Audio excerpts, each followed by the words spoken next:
YouTubing, Max? You ready to do some YouTubing? You ready for some YouTubing, buddy?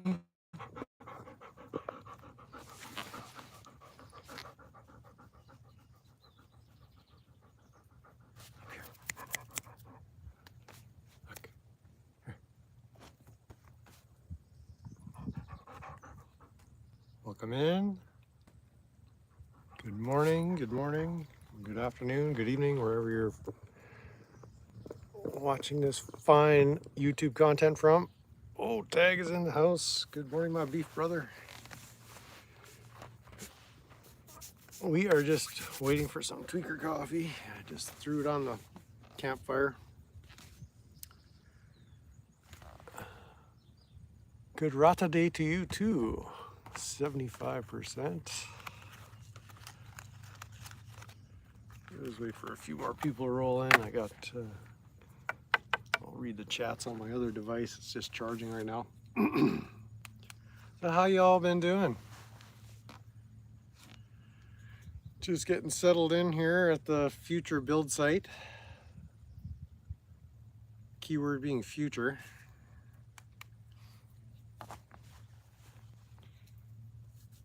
The year of the rat. The rat takes over.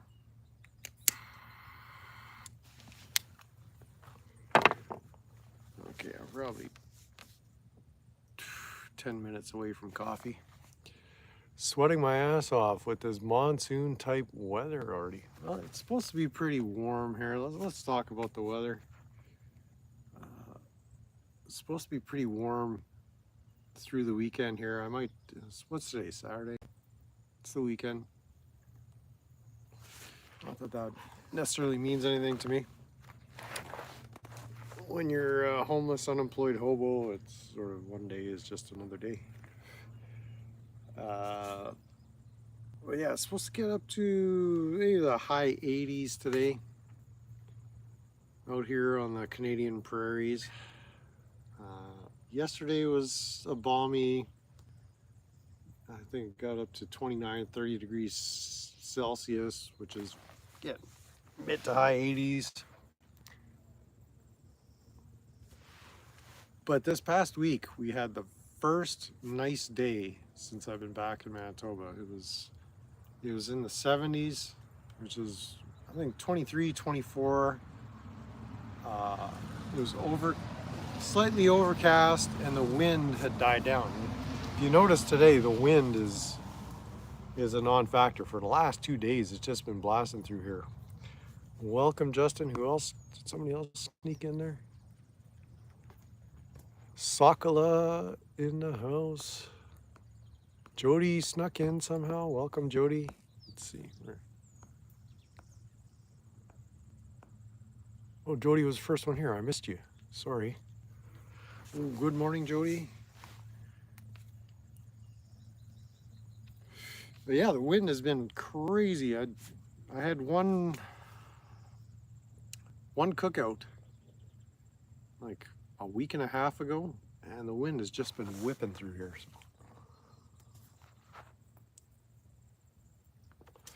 Justin Garza, got your clipboard out, checking off names as the roll call commences. Gotta let Larata HQ know who's attending. Ashing myself here. Yeah, I've just been setting up camp for the last few days. Goodbye to Larata. Biscuits and Groovy in the house. Welcome, welcome. It's not a goodbye, it's just see in a bit. Larata never dies, unfortunately. As is evidenced by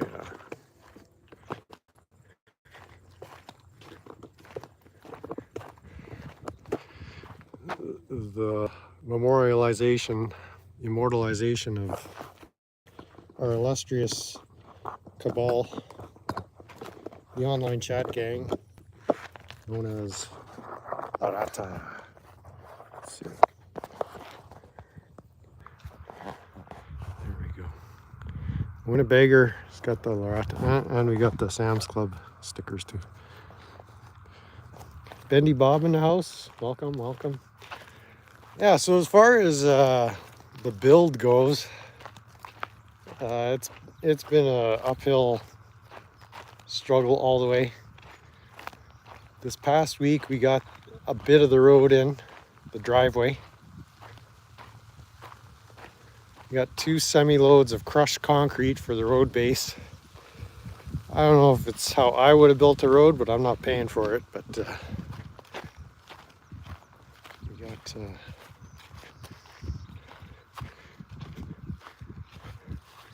got something done this week. So the geotech paper is at the end there. We got site tilled up, and then we left a strip here for vehicles to get down. Probably going to be bringing in some, Cutie Audits here, welcome, good morning, good morning. Probably going to be bringing in some clay fill from some other excavation sites, possibly this week. So we'll get the trucks to come in off the road and dump the stuff in this area here, and then I can spread it out. Last weekend my buddy bought this little skid steer. I'll show you. I don't want to show too much of the stuff that's around here.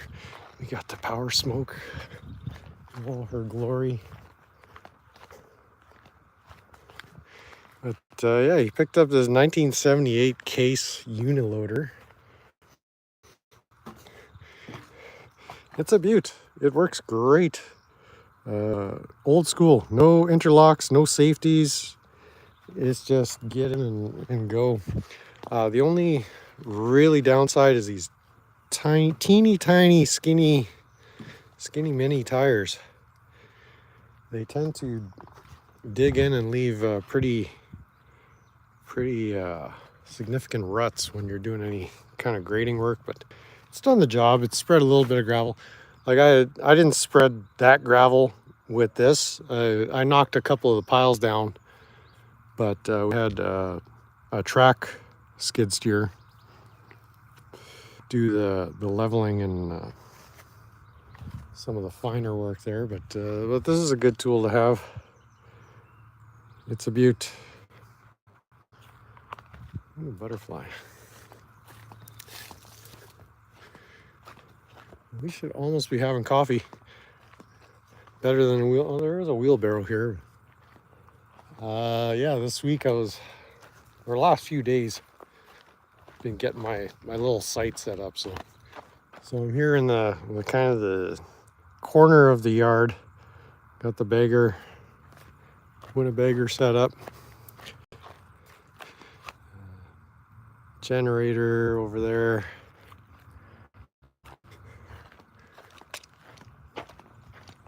And started kind of moving in.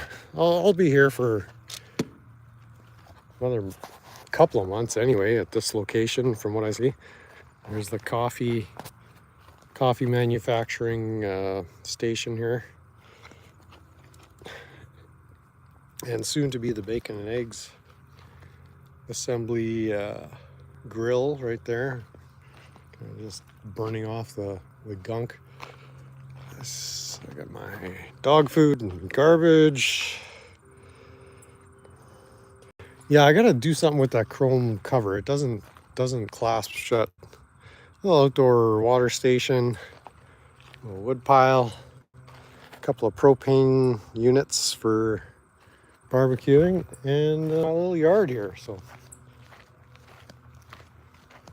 got a little bench set up, got a table and chairs. Propane's hooked up on the RV. I'm gonna go fetch a charging block. Gave away my old Dyna. I don't know what a Dyna is. We're gonna get you back on your perch here. Back on your trifold. Let's see.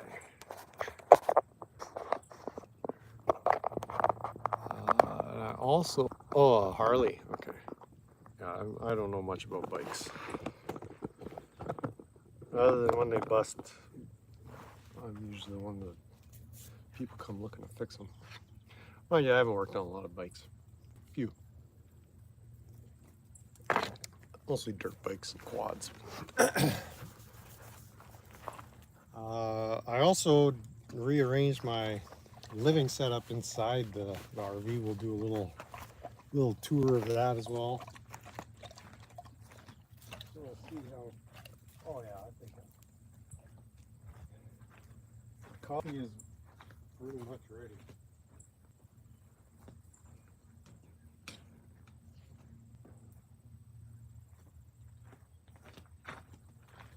Okay.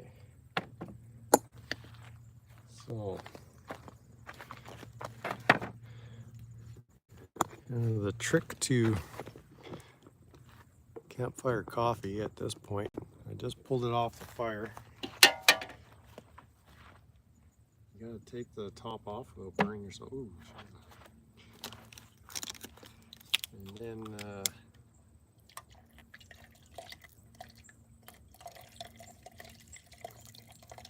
ground's all stuck to the top here. You douse it with cold water and that sends the grounds to the bottom. So it's super hot. Grab another water. And now it's ready to pour. Let's not do that. You get minimal grounds by throwing that cold water on top.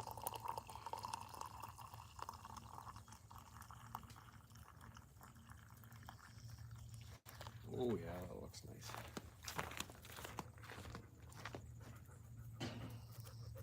Okay, back on the fire for you. Oh, may as well finish up the tour. That's going to be piping hot coffee. Show you what I did inside, and then I'll grab another device and see what's going on in the chats.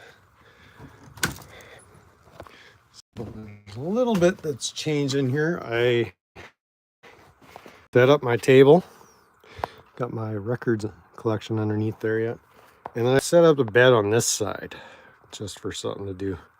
So we'll see how that goes. This out this window, that's facing west. What I found was so behind me is east. I found when I lined up the RV east to west, the midday sun was heating up either one side, one wall or the other wall of the RV, and it was getting very, very warm in here. Well, let's see what the temperature is right now. Right now it's just under 80 degrees in here. So that's pretty comfy. I sorted out some of my storage, but I just kind of got stuff all over the place. Kitchen is a mess, but it's a little more functional. I had my water station up here. I got rid of some of the clutter in here, but still got a ways to go. But I'll be bringing more stuff from storage to this site. It's livable. I really am enjoying this small space living. I mean, I had this big 4-bedroom house back on the farm, and you're really only spending your time in 1 or 2 rooms. And so between Max and me, we don't need any kind of significant space footprint real estate wise. So but I think the kind of the tiny home concept is where it's going to go at some point. Just make sure I don't click the wrong button and shut this off here.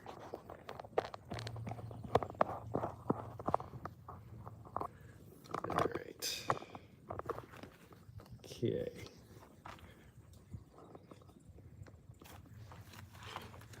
I'm gonna go fetch another device right away. Osgood's in the house. Good morning, Mr. Osgood. Great to see you as always. Yeah, let's grab that phone. Be right back.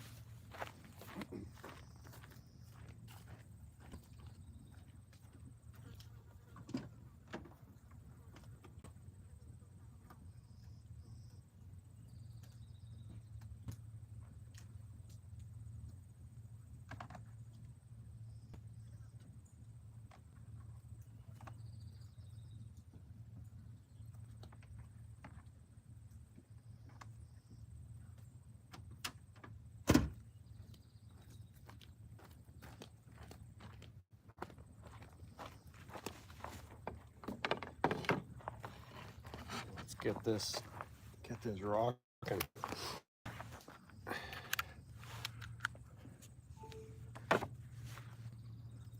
right, that's charging. We'll see how long this battery lasts. We start at 100%.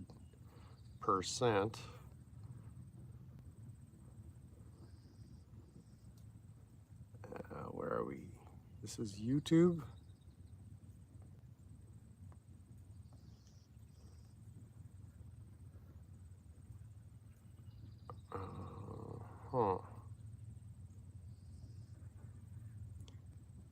My channel is here.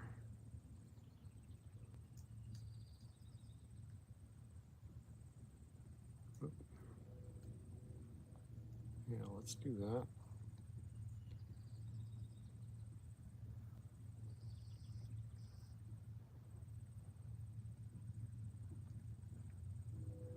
This, what?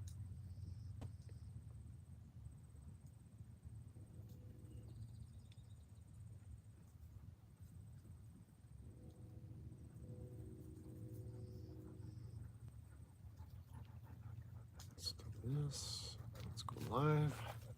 Here we are.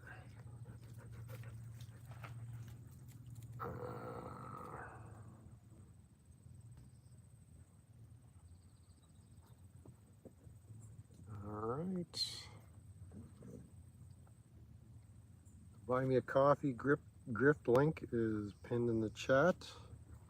Thank you to all the supporters. Kind, generous contributions to this. Really the best content on YouTube at this point. Who else we got here? Fancy, yeah.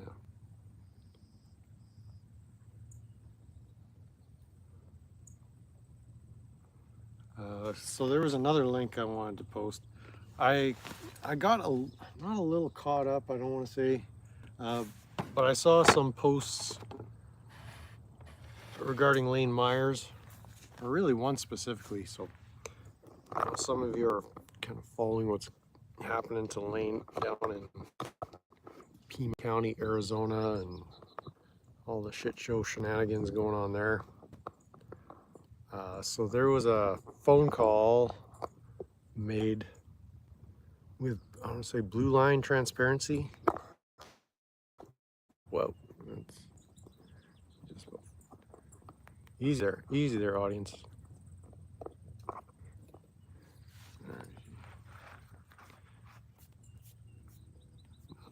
Not level, but I guess we can live with that. Something like that. Yeah, so I listened to this phone call at Blue Line. I don't know who Blue Line Transparency is. But apparently Lane was on the line with him sometime this week. I couldn't figure out what or when the phone call took place. What I did find out is Lane has a hearing on July 28th. That's regarding a motion to modify the bail or his probation conditions, I believe. And then first week in August, like maybe August 7th, there's a hearing regarding his current incarceration. He's again being held without bond, which again, hearing it from Lane, you know, he sees convicted murderers violating their probation and being released the same day. And so it's all pretty sketch as far as just the way they're taking the system and weaponizing it against him specifically.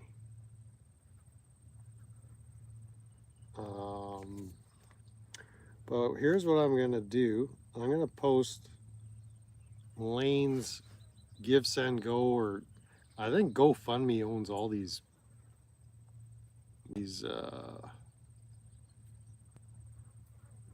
platforms at this point. If you want to contribute to Lane Meyer's Give, Send, Go, there's the link in the chat. Do you guys want that link for Blue Line? Viewpoint discrimination? Yeah. Let's see, how can I find that? Let's do this. Go back here.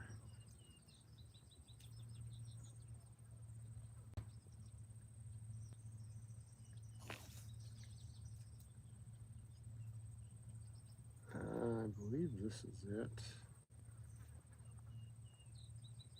Yeah.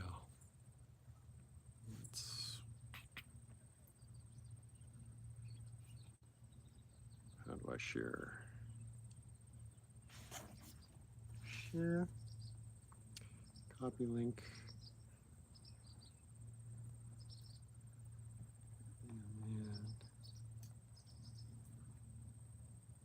go back to live. Post link.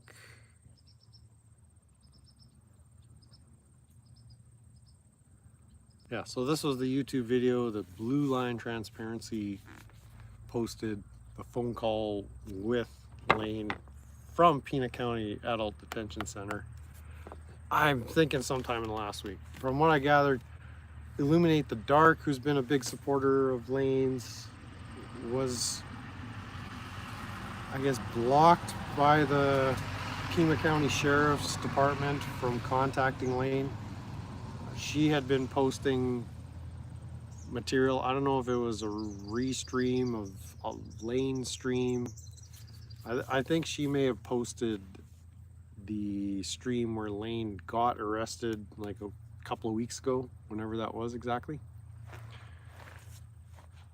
And well, Lane was saying in this phone call that I listened to yesterday, I don't know when it was conducted.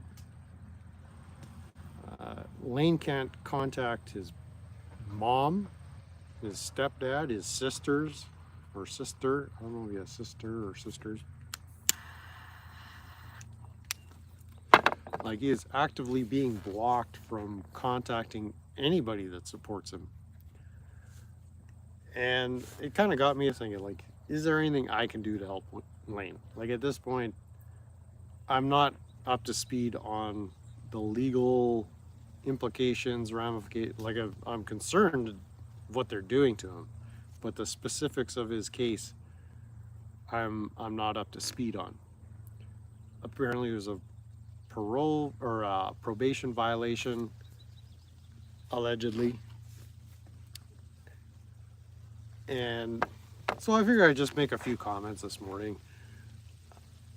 I did have a GTL account. I think that's the name of the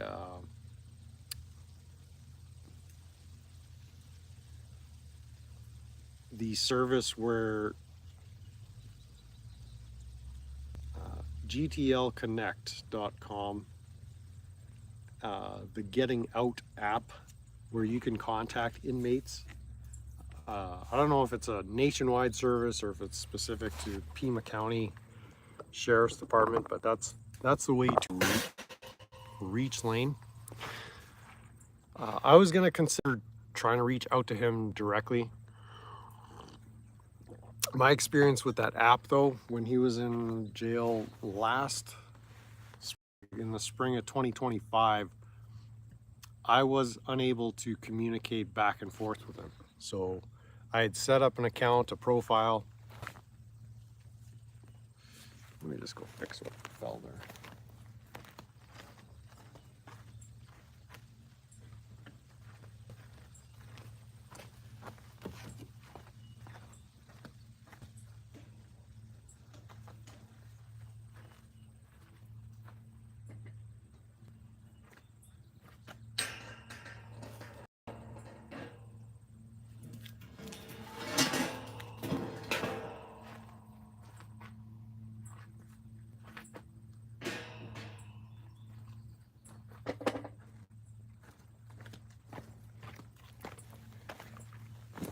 Sorry about that. Yeah, I had set up a profile, an account, a login. I had to send them like a picture of myself, a picture of the front and back of government issued ID, all my information, just sort of, you know, your social security number. And I was, you know, paid the $10 or whatever you are supposed to. And I was still unable to communicate back and forth. Now, Mark, Reluctant Prophets, who was in closer contact with Lane in 2025, had said that my text messages were getting through to Lane, but I wasn't able to receive any responses back. So I don't know if I'm like on a blocked list or whatever. I don't see why, but I understand it would be an international contact, me being from Canada and Lane being from not Canada. That's what we call America up here, is not Canada.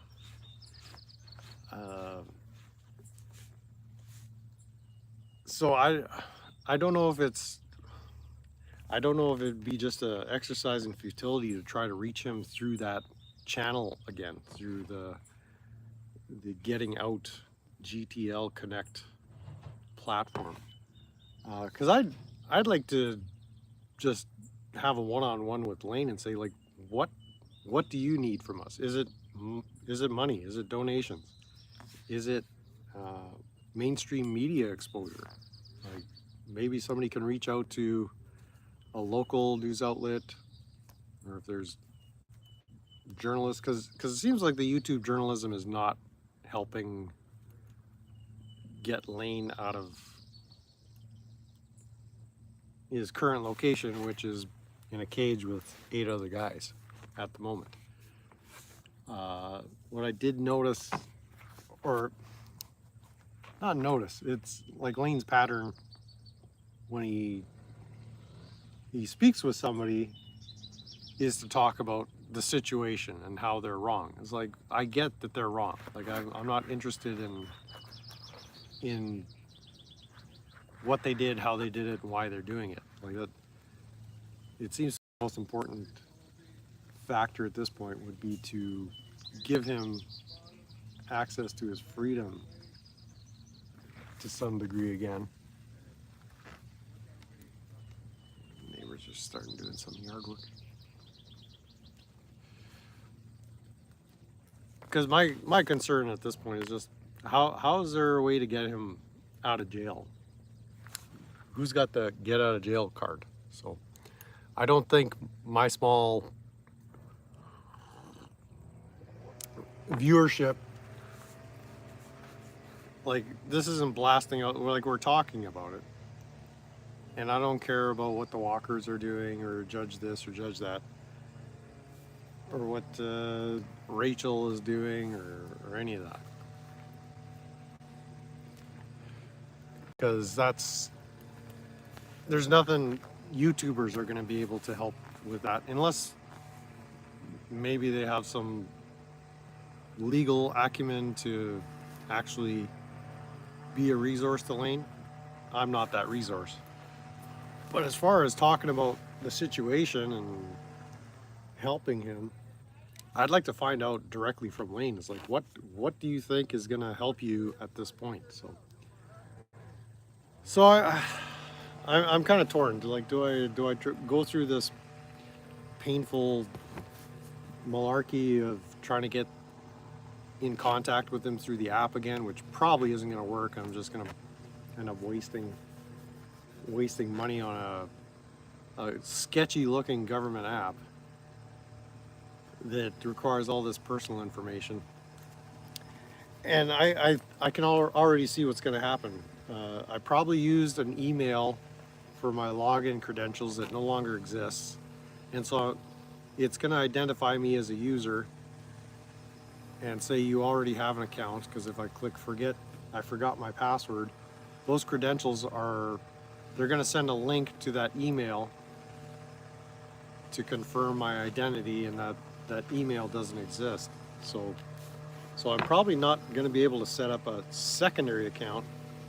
Hey Rebecca, we're just talking Lane Myers. Good to see you. Good to see you.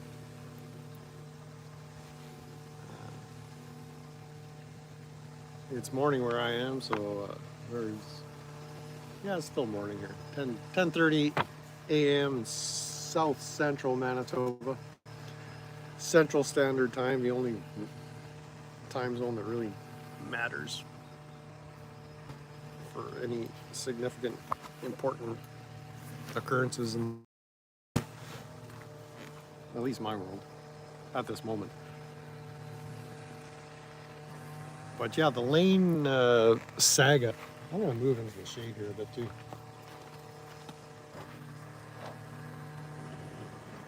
The sun is kind of blasting me out here. It's gonna be a hot sunny day today.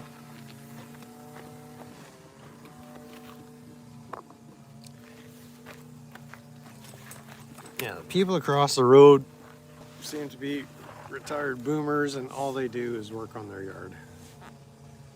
They're little nuts. Their yard is their life.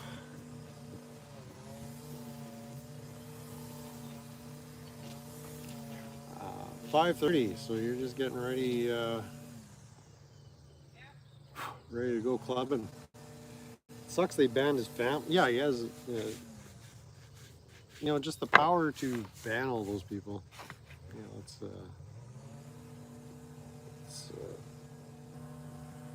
Let's show our love here. Black hearts for everybody. He has potential support systems, and they're denying him access to it. So at this point, it's like the sheriff's department or the correction system itself is participating in this injustice. So what's the workaround? Anybody? Like, I'm thinking of this, as I said before, the YouTube journalism is not shown itself to be terribly effective. The Blue Line transparency video, it had less than 300 views. I think for this story to gain any traction, you probably need minimally 300,000 views. And I think Lane is already pissed off Lackluster, or he's throwing enough shade at Lackluster that Lackluster is probably not totally motivated to help him out.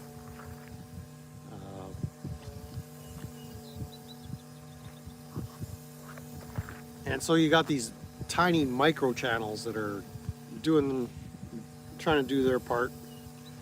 Revolution, well, again, we got 9 people, according to my thing here, watching. So a 9-person revolution.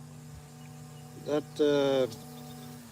could be effective. I have a feeling it's not going to be terribly effective. The YouTube revolution is posing to be completely ineffective. On Blue Line Transparency's call with Lane that I viewed yesterday. Link is up there in the chat if you want to go listen to that conversation. They did give Resnick's number in the chat. Blue Line also doxed his own number, unfortunately, so if you want to call Blue Line transparency, his number is in there.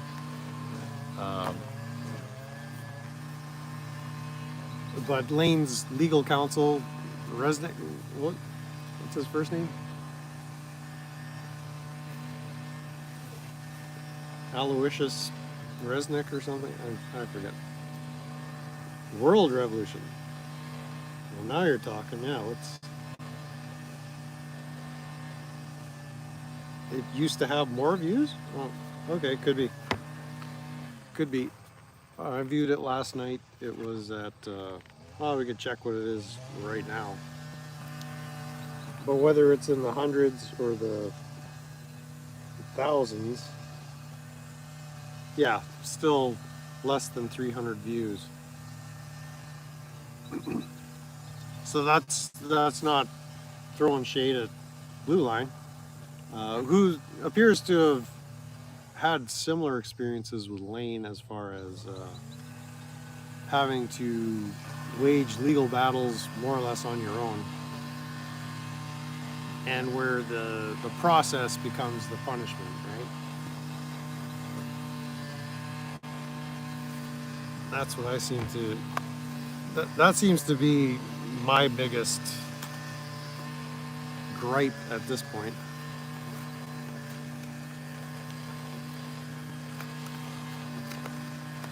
So whether you call this a rant or old man shouting at clouds, well, there's no clouds to shout out at the moment. There's a couple of crazy boomers though, running their weed whacker during a live stream. That's ignorant. So yeah, I'm kind of positioning myself to be available to help Lane, but I don't exactly know what is gonna get him some satisfactory result from my helping, in scare quotes. Because there is a bunch of people that support him. There is a Give, Send, Go or GoFundMe link, again posted higher up in the chats.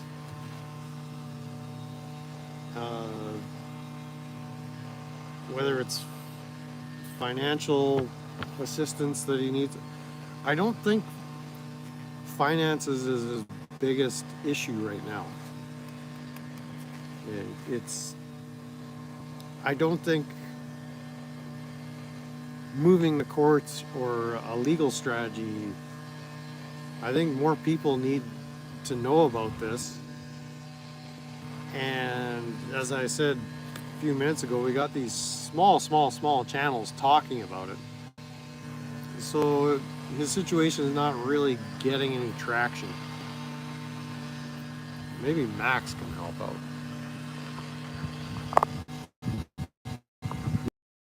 Want to help Uncle Lane?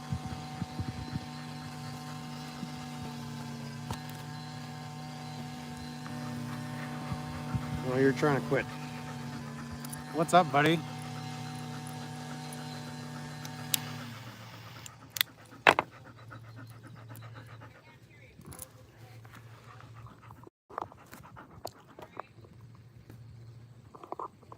Max is based.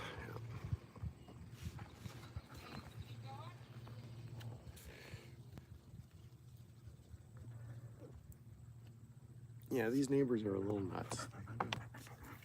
They have a driveway and they literally take a sheet of plywood as an edger and then trim along the edge. I mean, we're way out in the boonies and nobody drives by looking at anybody's yard. It's kind of neurotic at this point.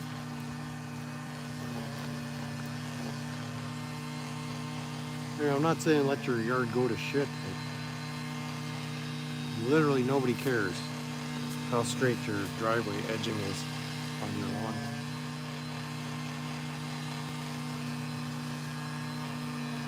They're nice enough people, but just batshit crazy, that's all.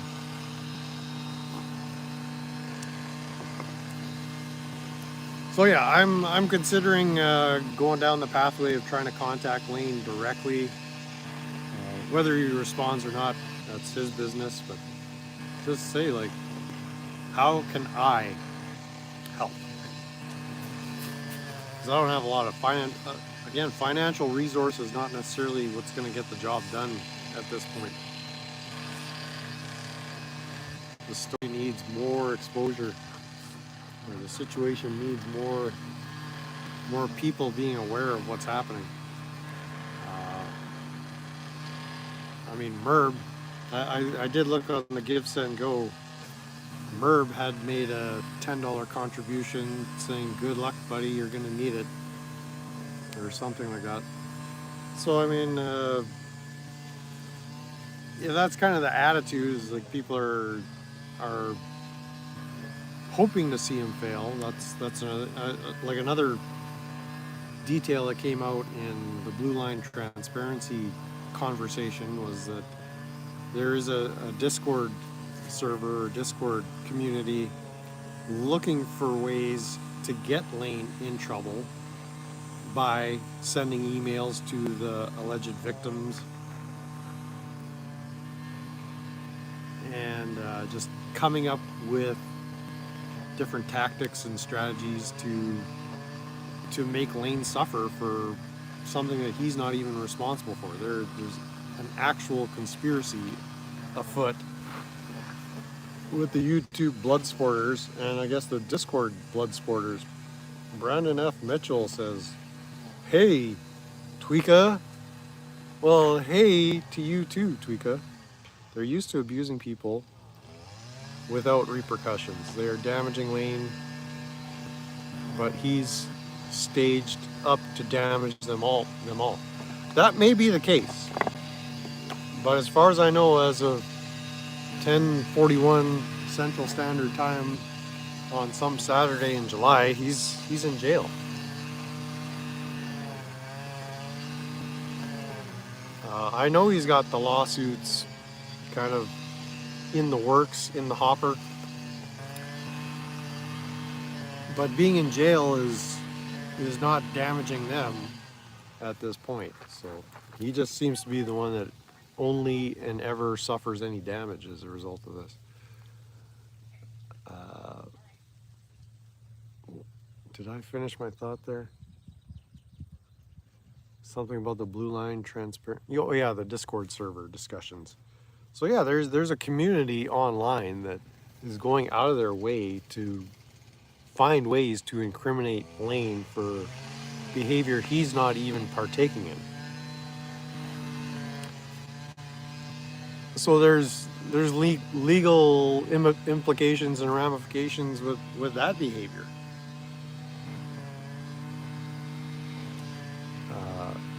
Yeah, at this point, like, Lane can endure. Like, that's why it's hard for me to stir up urgency. Lane can and will endure. Like, this, as terrible as it is, Lane has the Constitution, not the Constitution, the amendments, but he has the fortitude, his personal constitution, his makeup, who he is. He'll come through. And I don't want to use that as an excuse to be apathetic or inactive to try to help him. But I've been racking my brain, like, what is actually going to help this guy at this time? Rumor has it Bao went to Iraq to get us some. Ooh. I think that internet rumor is probably correct.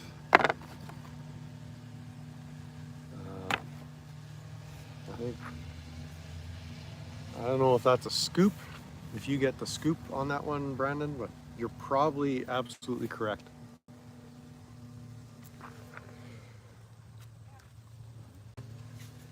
So yeah, there's the details of Lane's situation are not irrelevant in the big picture, but the urgency of the moment is how can Lane access his protected freedoms that are not being protected right now by a system that seems to have a big boner to remove as many of his rights as they can in the most efficient way possible. That to me is one of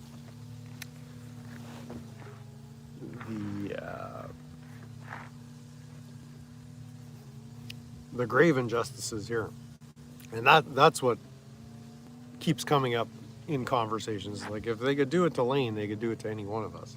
Now, we're not all Lane Myers. We're not all doing what Lane does, or kind of towing the line or holding the line in the same manner. But here in Canada, we've got internet laws protecting children, or in the name of protecting children, with the government basically having the ability to shut down speech electronically. So it's not a good situation we're in here in Canada. In the United States, where a lot of you guys are, you don't have those laws in place, but the process, the system is set up so that effectively your amendments are being removed unofficially through official channels. Like, it's so in all practical terms, like, you're in as much trouble as we are here, and we're seeing it as an example through Lane Myers.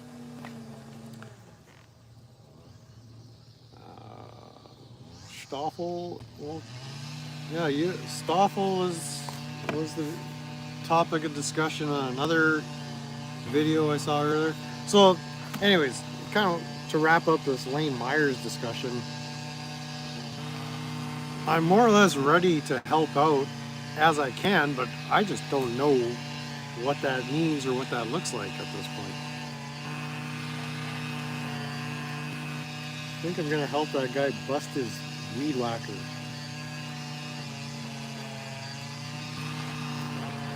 In any case, yeah, there was a... So if you guys have ideas, throw them my way. I don't want to waste a bunch of time going through official channels like that Getting Out app. Wasting time, money, and effort to not be able to talk to Lane anyway. I'm kind of big on not wasting my own time, and that's been my experience with that GTL Connect platform. It's yet another hurdle to say, oh well, here's this portal we have, or this access to reach an individual, and just by its design, it's meant to not give you the product they're promising. So maybe it's just an shittified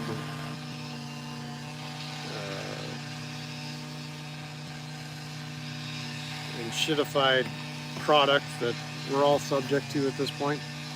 I gotta take a piss, and then I'll let Stoffel know what everybody's talking about. Stoffel's basically blowing up the internet as we speak.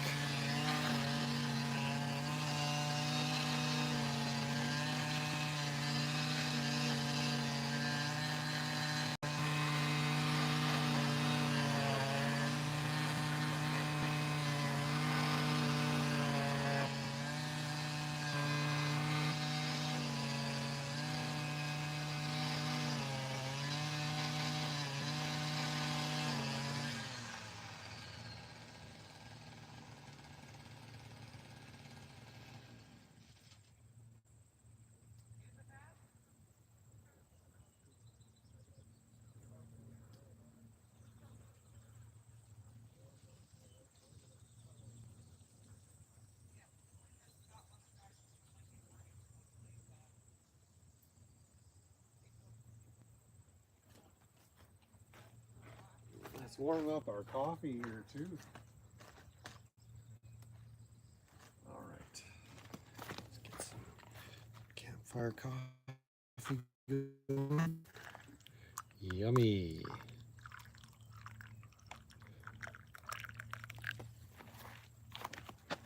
Let's throw some more water in here, make it a true tweaker coffee.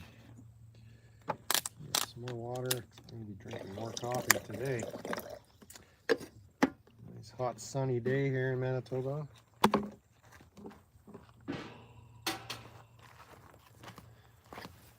I gotta get some bacon and eggs on here, but yeah, this morning I got up and of course Todd Bryant, Generally Specific, was live. I was gonna go live last night, but I saw a bunch of you were in GS's stream, and I didn't want to kind of distract from whatever important discussion was going on there. And then a banana ball game came on, so Savannah Bananas stunk up Wrigley Field, losing to the firefighters. Oh, it was awful. So I watched banana ball instead of going live. This live stream was preempted by a banana ball game. So yeah, it was a bunch of mania. No, it wasn't sock mania, but it was mania. So yeah, the Todd this morning, I forget what they were talking about last night, because it's just kind of more of the same old shit. This morning he was re-streaming a panel, I think it was on Muxter's channel. So it was Muxter, Secret, and Steve Nolan, aka Finkel.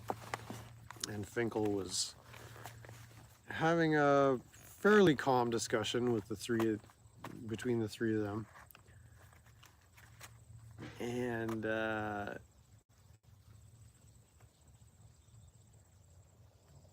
discussion at one point came to this Heather situation and DirectD. And so both Muxter and Secret, what's her handle she's going by these days?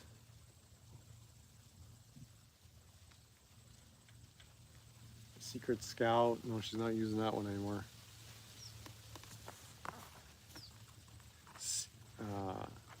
Secret credit rating. Imagine her Secret boss. She's DirectD's boss now. Did you know that? DirectD has a boss. His employer is Secret Agent Scow. Aiden in the house. Good. So you got accidentally blocked on Muxters. So yeah, I didn't know this live panel was happening. I'm assuming that was last night, but Todd was replaying it this morning, more or less interrupted. So it's difficult watching Todd restream anything because there's just so many interruptions. And kind of a nod to the Badger. I don't know if this is just etiquette or something the Bow came up with, but when you're streaming, when you're leeching a stream of someone, post the link. So, I mean, I see that all the time. Todd is on there, and I guess it's chatter. Like, I don't chat on Todd's streams because I'm not a subscriber, and I, at this point, refuse to become a subscriber. Even, like, it's just, I find it a little bit interesting, not what they're discussing, but how they're discussing it and how the chat interaction goes. Sometimes people in the chat say something of value or interest, but a lot of time it's just, I'm just looking at it as a researcher. It's like, how is this content? I don't know. Because I've said before, when Bao is leeching a stream, it's not the stream that we're watching. It's Bao becomes the content and the chatters become the content. which I love. Like that's a very energetic dynamic going on there, in a good way. The energy on Todd streams, like, again, this isn't a slight against anybody that participates in that, but it's just, it kind of doesn't go anywhere.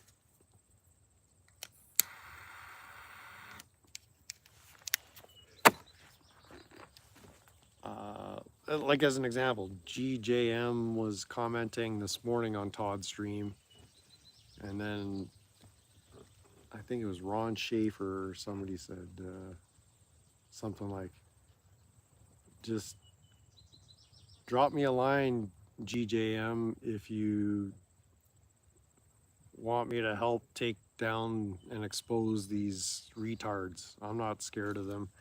And it's like, I don't know that that's going to do anything. Without Bow, YouTube has become rated. Yeah. GS low. I mean, I'm not displaying high energy either. I'm not weed pecker laughing or doing any of that. It's kind of not my shtick, as you guys know. Just call it the scow. But yeah, at one point, the discussion in the Muxter Savage Finkel panel came around to the money that was given to Heather at the time when she had just departed from direct estrogens compound there, the Bunny Ranch, or the Rabbit Ranch.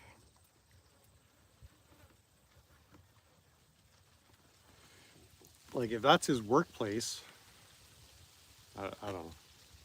Does that make Secret Scow like the boss of his whole operation? Like, I have questions. But it seems like Muxter and Secret were trying to score points, saying Todd took credit for giving $200 to Heather, when in fact he only gave 140 and Stoffel gave 60.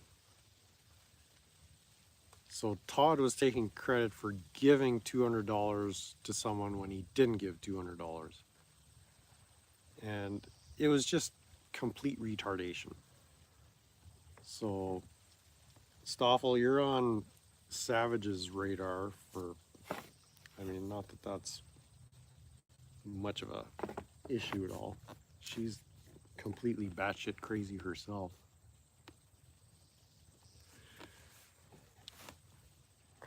But the discussion went on for 10 minutes of who in fact gave the $200, what money is, how giving money affects people, their perception of giving money, receiving, like it's like anything to smear Todd, to sandbag on him, to dogpile.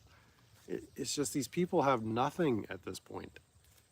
And so I'm really not interested in engaging with any of them, because they just want to twist every little situation and turn it into this quibbling over words and phrases and details that are completely insignificant.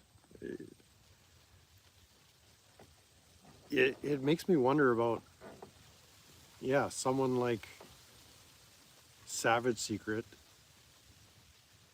the rabbit liquor. It's like you're holding yourself out as a nurse, and like, this is your demeanor, this is your constitution, this is how you carry yourself, conduct yourself.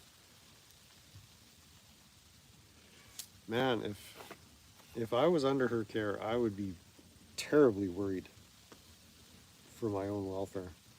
So yeah, already on her radar,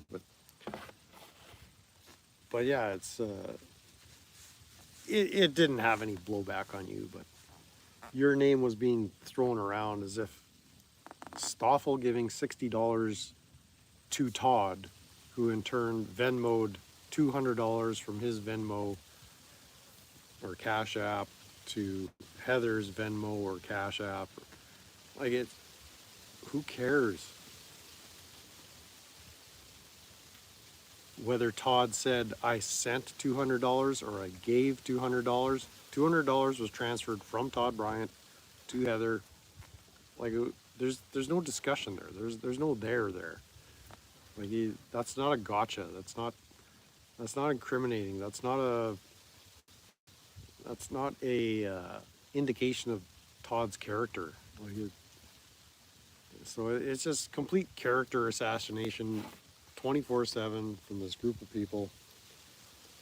So it's not okay to give shows money, but it's okay to give rabbits money to go to someone's house. Just, yeah, they always try to make a thing out of nothing. Petty details, inconsequential. They're all broke and worried about other people. Like, just going through your comments, like, he doesn't have to put disclaimers, put an asterisk, terms and conditions. But these people live by terms and conditions unless they're violating them. And then when you call them out on it, it's, again, the whataboutism. The deflection. Somehow nothing they do is cause for alarm, but like it just becomes nonsensical dialogue. So credit to Finkel. I think he handled himself. Todd had to go watch some movie with his mom and his wife this morning. I guess it's almost afternoon where he is. So he cut the stream off before the end of the panel between Muxter, Savage, and Steven. Well, it's like Steven is trying to display some patience, trying to walk him through the process, how normal people communicate, interact, understand words, understand actions and behaviors, but no, they're not having any of it. They're just determined to take Todd down. And I've kind of alluded to this before, like, what has Todd ever done directly to Secret? Courtney Marie, who she claims that's not her. Courtney Marie McLaughlin claims it's not her. Claims that they're doxing people, that they have no right to be mentioning their names on YouTube. But they can mention GJM's details and family. I didn't see what happened with the GJM stuff. Again, I just don't find it that important, you know, that I would I would be white knighting for Todd. But Finkel did do a pretty adequate job of handling those two retards from what I saw of what Todd broadcast this morning. So stay tuned for part 2 if you're following the Todd Bryant Chronicles. It's really, yeah, without filtering it through the leaching process with the Badger kind of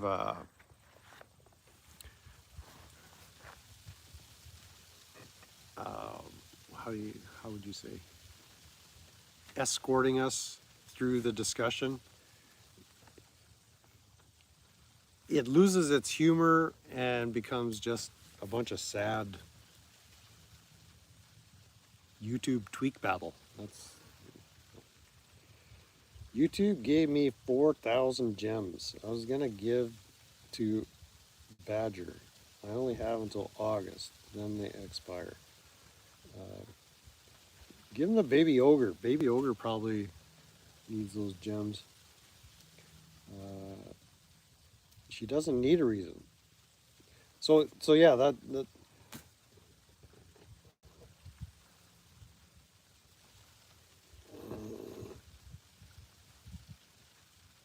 well, I don't know when he's coming back from Iraq, so probably won't be any Badger streams until he's done uh, with Operation Eli. But but yeah, getting back to the point which Rebecca got me back on track here. There's no motivation for Savage Scallywag to be so aggressively attacking Todd unless somebody is providing that motivation, namely JJ or the Rabbit. Because if you're like her explanation is it's fun making fun of Todd, and her YouTube channel only exists to get Todd off of YouTube so that when Todd is off YouTube, she doesn't have to YouTube anymore. Like that makes you a horrible person, doesn't it? Like if that's true, if that's sincere and authentic, like I want nothing to do with these tweakers. I mean, like that's kind of really sad to spend like how many untold hours of effort and streaming and behind the scenes that we don't know about. There's probably Discord discussions going on regarding Chris Ryder and Todd Bryant and ad nauseum, like 24/7. Like this girl is spending her entire life on the internet, apart from whatever professional duties she may or may not have, just trying to take down a channel with a couple thousand subs because he has some things to say about some tweaker from North Carolina. Like, it's just weird.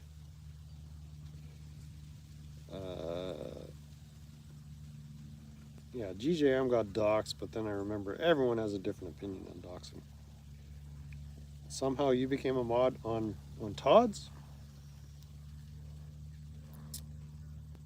Oh, Baby Badger. Oh no, Baby Ogre. Baby Ogre is probably hurting for some donos.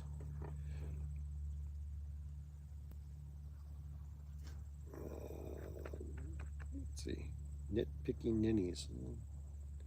I'm always amazed by how people on YouTube are concerned what people do with their donos or their.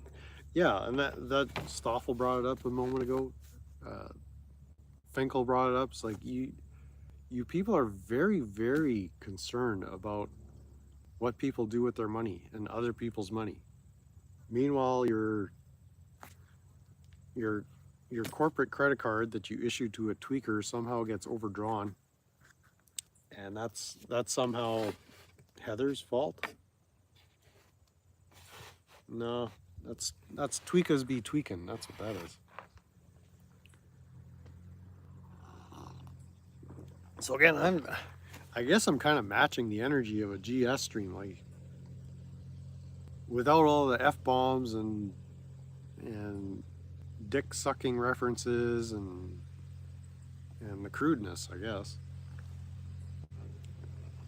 Because it seems to descend to that kind of level of put downs and that kind of it's not dignified tweaking by any means. I can engage in that kind of energy, I just don't want to.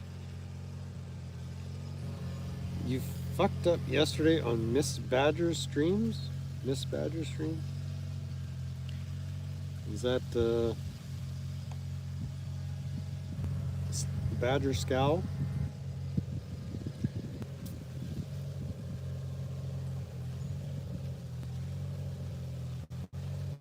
He's not from North Carolina. He was in North Carolina. Well, I'm saying he's from North Carolina and that the nonprofit Savage Saints is incorporated in North Carolina. Whether his hometown is in Florida or elsewhere, kind of irrelevant. It seems like his base of operation has been North Carolina. Referring to William Barthel, of course. Don't know how they find all this energy to hate. It's strong. Like, yeah, it's a little disturbing, is what I'm getting at. And I guess, like, questions I have, like, what motivates Todd to get on the internet for 12 hours a day and stream? Like, I don't have much of a life, but I still do stuff. Like, I got stuff to do today, stuff I'm gonna do today. I could spend 8 hours just talking about nothing. I could probably get my laptop set up and we could restream and leech a bunch of content that nobody cares about. I mean, for me, it's not about the donos, but I do appreciate any donos. The Buy Me a Coffee link is pinned somewhere on this stream. Thank you to those that have given, and I get it. So Todd's retired or semi-retired. You know, this is a source of income. So he's getting paid for his time. But it's like, is this what you want your life to be? Just hour after hour after hour on the internet, kind of just circling the bowl there. Like, it just doesn't seem like a great use of one's time. Maybe I just have different priorities, morals, and ethics. Like, I wouldn't want to mix it up with retards that place such a demand on my time as what Todd is allowing in the way he's carrying on with his YouTube career. So I'm not saying change anything. It's just I'm not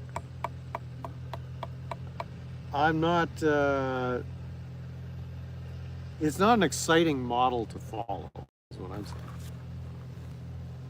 Like, even Bao's model, you know, leeching the content,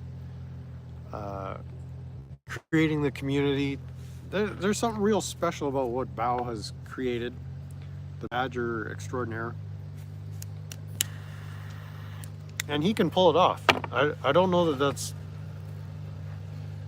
easy to recreate.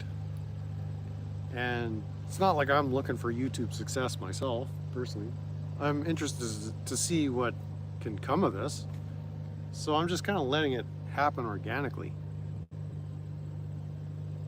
But going in the direction that Todd Bryan has gone with the Generally Specific channel, I don't care to get into discussions with retards hour after hour after hour, or restreaming retard content hour after hour after hour. I just don't know how that works.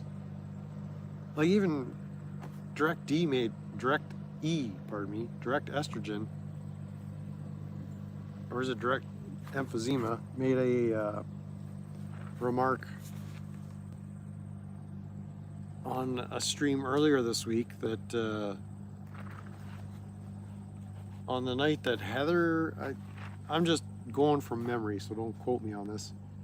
It seemed like the night that Heather was supposed to be leaving, him and Noam were watching TV. It's like, maybe watching TV means watching content. But on other streams, it sounds like he's got time to watch movies, whether it's on the Netflix or DVD player. It's like, I don't just have hours of the day to watch TV or movies. Like, you'd think I would, but I just don't. Like, it would never occur to me that, oh, you know what? I need to pop in my favorite movie and just get comfort from watching the Blues Brothers, or, you know, like, I don't know, Slapshot, you know.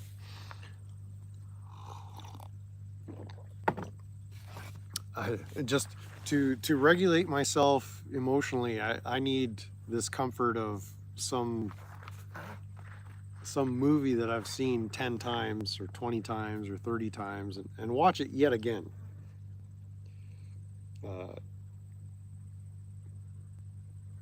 did get a Hitman card out of my tweaks yesterday. Playing video games for hours. Like, yeah, it would never occur to me to play any online or even just any kind of video game to pass the time. Like, that's not, there's just no value in that to me. And I'm not saying I'm right and that's wrong. It's just I can't comprehend that. It does not compute. Where I could get so involved in a pastime like that and just hour after hour after hour. So maybe there's something wrong with me. I just don't. At where I'm at in life, at the age I'm at, I was like, I won't do that. I mean, militant Tweekahs. You think you vacuumed in your middle herniated disc yesterday? I don't know what that means, but it sounds like something's going on with your back. Hopefully it's not causing you any pain. A little update on myself. I don't know if it was the elevation in BC, but through the winter, like in early January, I started working on the power smoke there. And I developed some kind of pinched nerve or herniated disc or something. I'm thinking it's like a C4 or C5 vertebrate, where I had like tingling in my fingers, very sore shoulder. Slowly, like through January. Well, no, January and February, I was in excruciating pain throughout that whole time. I still had shit to do, so I just kind of powered through it. But as the springtime came, March, April, the intensity of the pain decreased from, like a 7 or 8 out of 10 to a 5 out of 10 to a 4 out of 10. And I don't know, maybe it was the lack of oxygen at elevation there, but since coming back here, my shoulder feels more or less loose and good. I don't have that, very little any kind of numbness or tingling in these fingers here. I'm feeling better. Like, I don't have hip pain, so maybe it's an elevation thing. I don't know. Maybe it's just vitamin D from being outside more. But I've been feeling a lot better in the last month or so. Another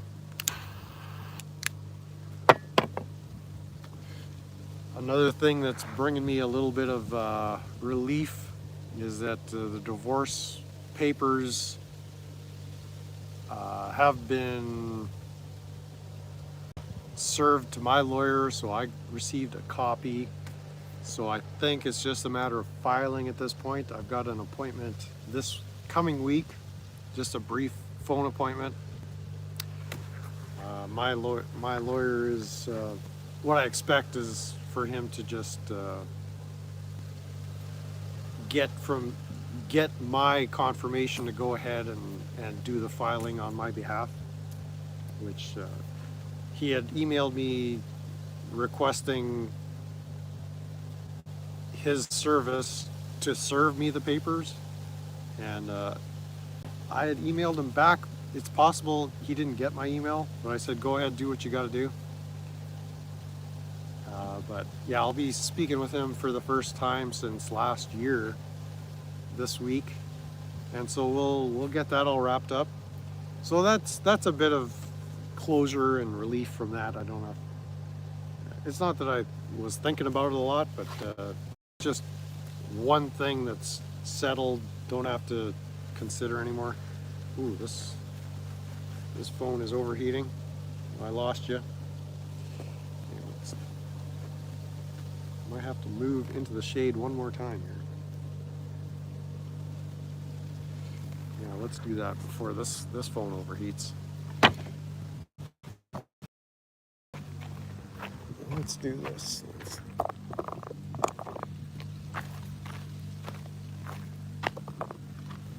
Oh yeah, that's much better.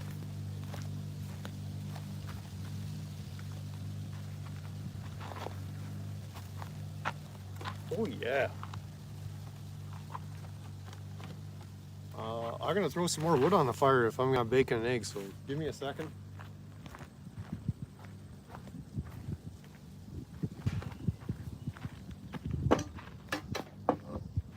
Nobody's cooking on this shitty fire. Sorry ass fire. Let's flip you around here.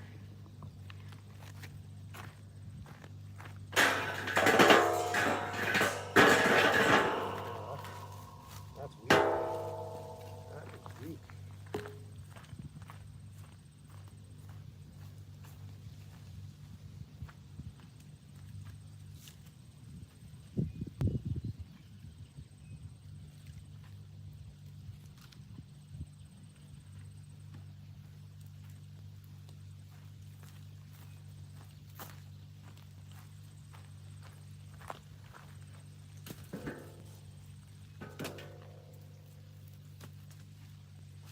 Okay, let that burn down.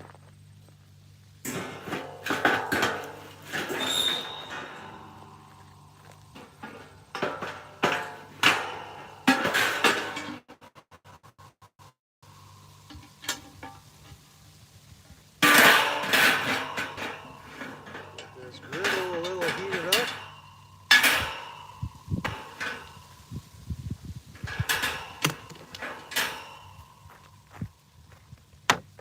Pour a little bit more coffee. We got this. We got it.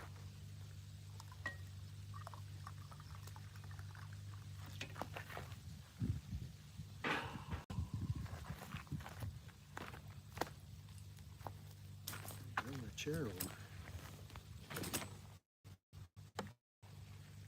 Is this thing still? Yeah, it's still. Oh, there we go. It's cooled down enough.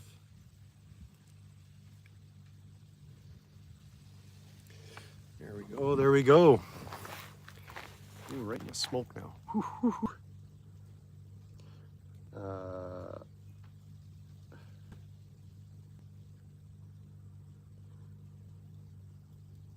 You got the bottom one in January and my neck one like a month ago. Time is too precious to voluntarily do something you don't like. Yeah, well, again, this is maybe me passing judgment on Todd, but it's like people are motivated to do stuff, and I just don't see what motivates Todd to engage in this wrestling with pigs, right? Seems like a bunch of feral swine that just, he likes rolling in the mud with them.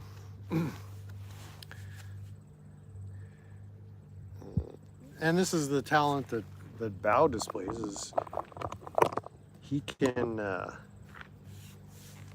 engage with the pigs, the piggies, the piggers, and those that like to roll around the mud without getting dirty. That's kind of the talent he's got. So you got to reverse it out by opening up the front of it like a slinky so a disc can slide forward. Yeah, it's like when you're, if these are your vertebrate, and then your disc will either squirt out one side or the other. It's kind of a process to get the part that squirted out to go back in.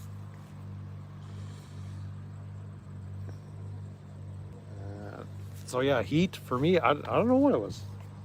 I pulled something in January and it was like 2 months of very distinct pain, and you know, it affected my mobility, but it seems to be correcting itself on its own, which is nice. Barely even hurts, but now I'm almost no pain. Definitely good to hear that.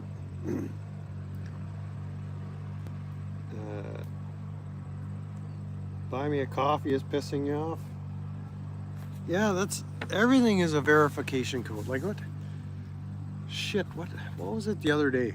I had an issue with one of my phone lines. So we've got our major carriers up in not America. There's Rogers Communications, there's TELUS, and here locally we have MTS, Manitoba Telecom Service. Those are the three big carriers, and then each of them typically have subsidiaries. Like with Rogers, one of their offshoots is Fido. With TELUS, they have some other carrier that's affiliated with them. Well, I had this phone problem in BC where there were no towers for Rogers, so I had to switch to Fido. And then somehow in the billing of the process, Rogers needed my payment information updated, so I updated it on the app. So through last week, they were trying to get a hold of me, this past week. And so when I tried to recontact them, you get the AI thing after they send you a verification code to confirm that it's you. But yeah, those AI assistants, it's like I won't talk to them. Like it's just, the AI is asking you, what can I help you with? It's like, I don't know, you called me. Maybe it's billing, maybe my house is on fire. I don't know. My house is on fire. And the A is like, I'm sorry, I don't understand. It's like, I don't expect you to understand. I need to speak with somebody. Can you tell me what the issue you're having is? No, because you called me. I need to find out what you want. I don't want anything. The only thing I want is to find out what you want from me. So finally I get patched through. Let me put you through to a customer service representative.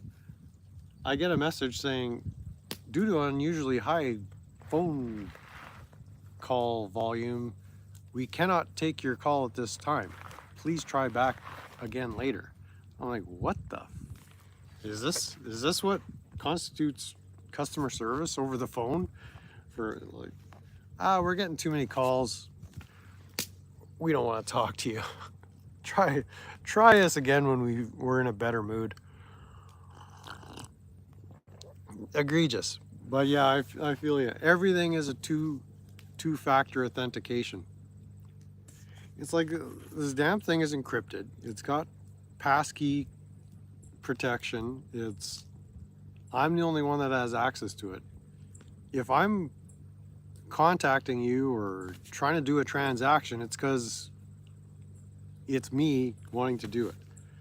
But yeah, this two-factor verification and send the verification code, that is making the internet virtually is not wanting me to use the internet for anything at this point. I got it to send a verification to my email twice, and it said invalid code both times.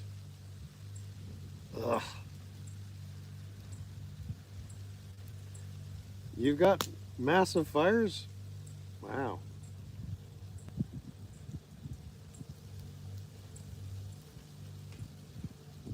And I went on buymeacoffee.com, not buy me. I don't know if there's a Canada version, but it's the .com, I believe. I don't know why they're giving you so much grief. But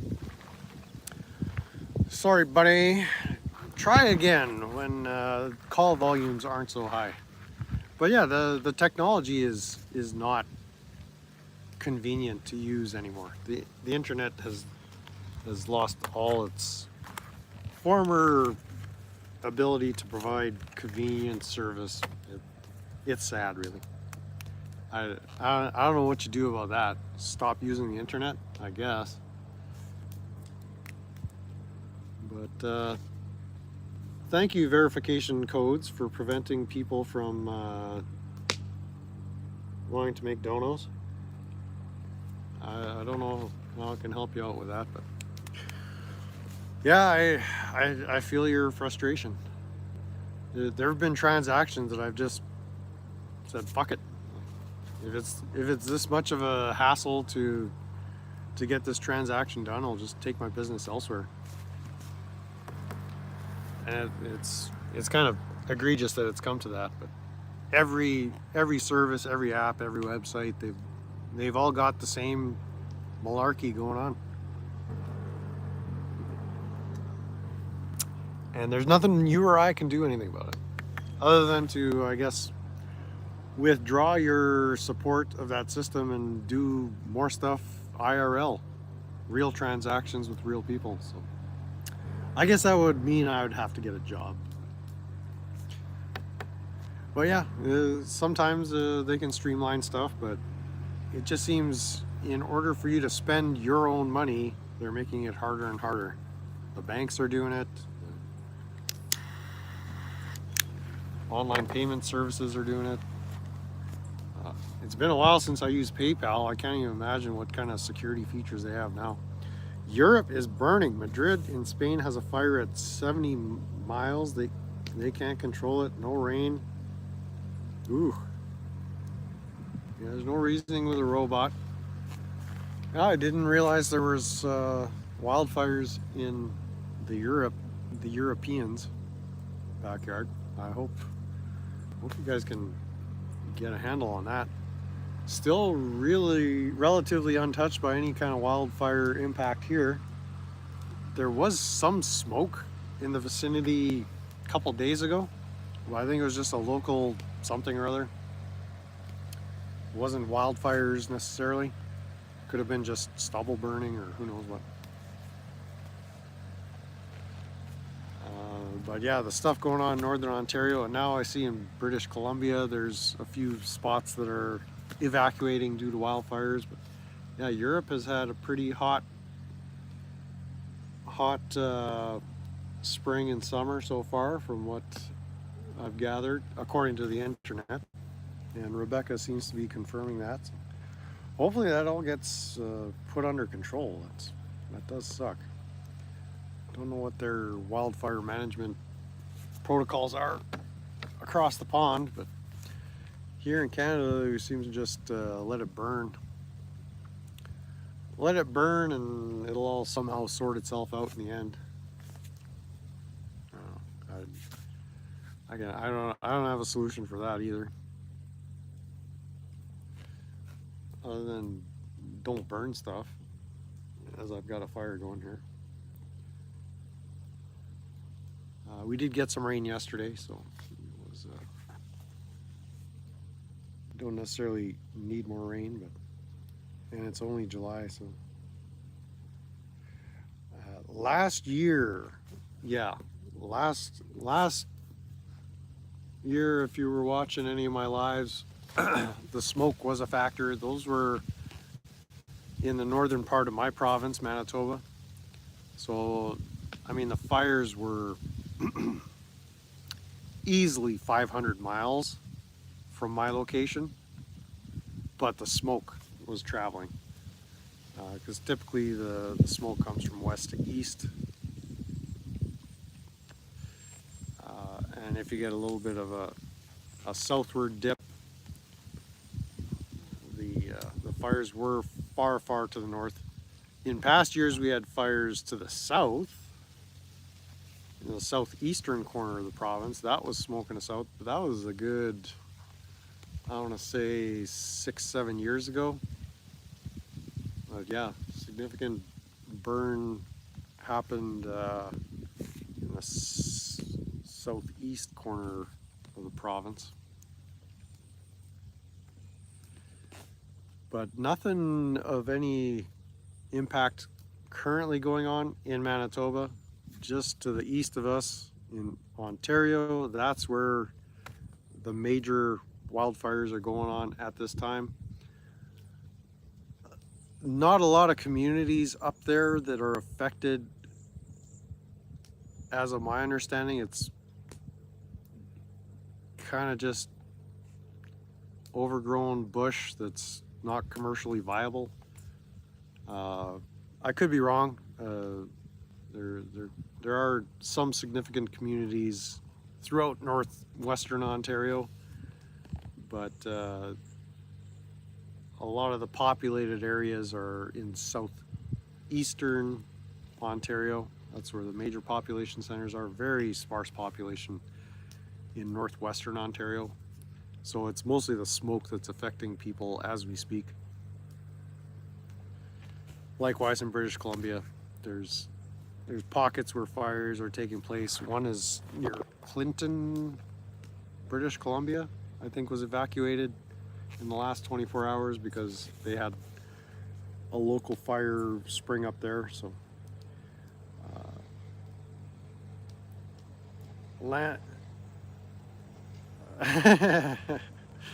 $5 dues, and yeah, you can't receive a text on your landline.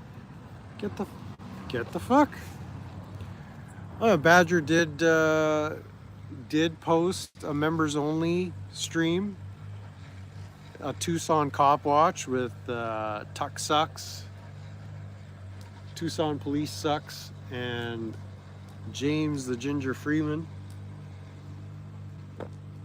So that went up yesterday. I watched that. It was about a 2.5 hour live stream from 6 years ago, 2020.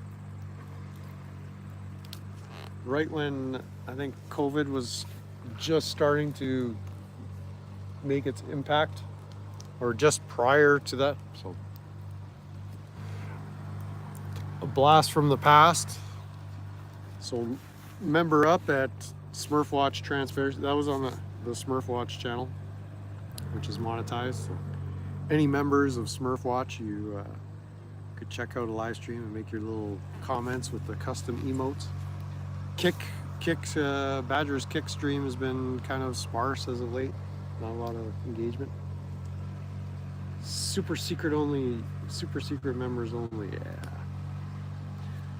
We had a Badger with very little hair on his head. So, my head is starting to get much hairier. So I guess the hair is still the same. It's just getting longer. So a very short-haired bow, shortish-haired bow, where he actually looks like he's not an 80-year-old Asian. He actually looks young. So bad. They time me out. Baha.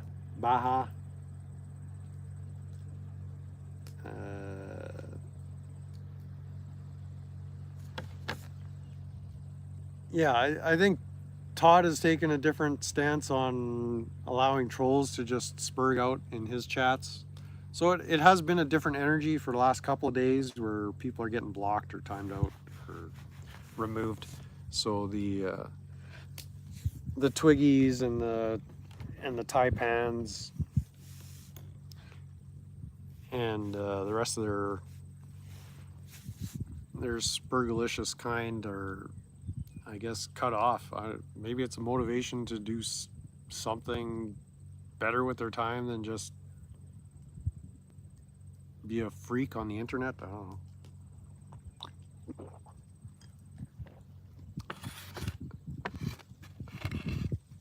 But I do find it to be an interesting social experiment observation. It is somewhat of a research project, just seeing the likes of Coded Friend and Killamilla and Savage and Rabbit, and just like how they're going about using social media, direct estrogen, to either silence opposition or overpower detractors, like, and for what? I mean, I believe Rabbit is going to have to stand before hopefully a jury of his peers at some point for all of the actions he's participated in that kind of violate the social contract. setting up 501c3s, 501(c)(3)s. I don't know what it is. These fraudulent corporations to to swindle people, scam. Like that's beyond grifting. That's felonious tweaker activity. That's how I would categorize it. Like, we have allegedly safeguards in place to prevent that kind of behavior from being a part of our social fabric. So I guess he's riding the train as far as it goes, but I think he's approaching the end of his track pretty soon. Ryder was in court this week. Yes, no. I didn't get any intel on what actually happened there. Q, did you just sneak in, or were you? I saw you here earlier, didn't you? Well, Q, the audit's here. Welcome, welcome. The echo chamber, yeah. Like the felonious tweaker echo chamber. I'm just looking at myself as an observer of all this. I am providing commentary, so in a way I'm involving myself. But I'm mostly just trying to sort this out. It's like, what is motivating all these people to do this? Like here we're mostly the La Rata crew, as far as I can tell. I don't know if there's any lurkers that aren't generally a part of our dignified tweak community, the online chat gang. From what I understand, it started in the chats by the chatters saying La Rata in the chats.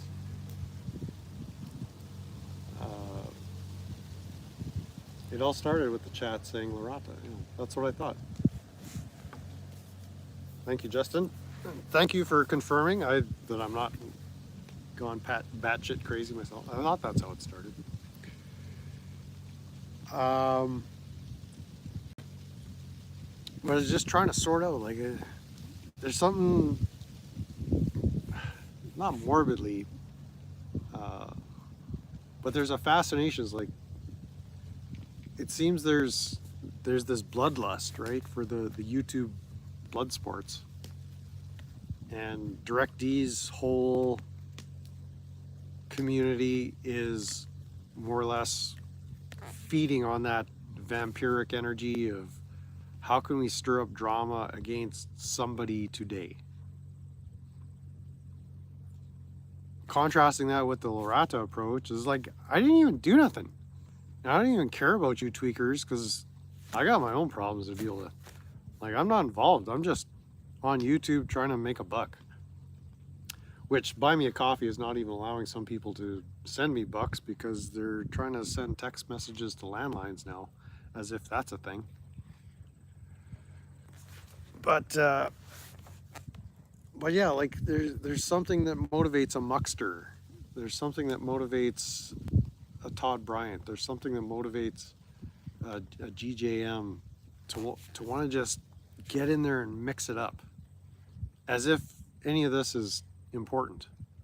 And I go back to the importance of the whole rabbit drama, that it somehow involved all these other supporting cast of characters, is, I'd say, the utmost priority is what happened to Andrea. What happened to Andrea Matthews on September 30th, 2025. And then there's a bunch of things that happen consequentially or inconsequentially as a result. Why was Rabbit sent to walk up and down in front of Chris Ryder's house? Sorry about that whistling S. I don't know where that came from. Why did DirectD take it upon himself to broadcast to the internet that he paid Rabbit to go to Chris Ryder's house in Indiana, of all places. And then within a week or two later deny that he actually did it, said he just made it up. And then he's involved with JJ Scarborough, who we know has paid money to various people for various actions, behaviors in the past to either gain power, influence, or control over individuals through internet, namely YouTube platforms and LLCs with tweakers that live in a shed with, you know, several goats, an ogre or two. Fire Marshal Bill makes a cameo appearance. Like I just find it all weirdly fascinating. Like the dynamic of it all. Not necessarily the details of it all. The details are people are getting kind of lost in the weeds as far as the details. But it's like, why are these people using their precious life energy that, you know, this has become their life? That's what I find incredibly interesting. Not interesting enough to be a direct participant, but I think it's worthy of commentary. Maybe we can clone Bao. Well, Bao has been cloned. I'm not sure if you were aware of that, but yeah, it's the what Aiden just said. Todd or 4PS can have a hangnail, and that's somehow you know, a matter of national security, or a crooked toenail or something. But Rabbit can perform all kinds of felonious tweak activities, and he just gets a pass. It doesn't compute, doesn't add up. GS banned Aaron Queen last night. Yeah, the Cloud Bones, Bao clones. What did I say? Brain's not braining. The Bao clones are a thing, so let's just be aware of that.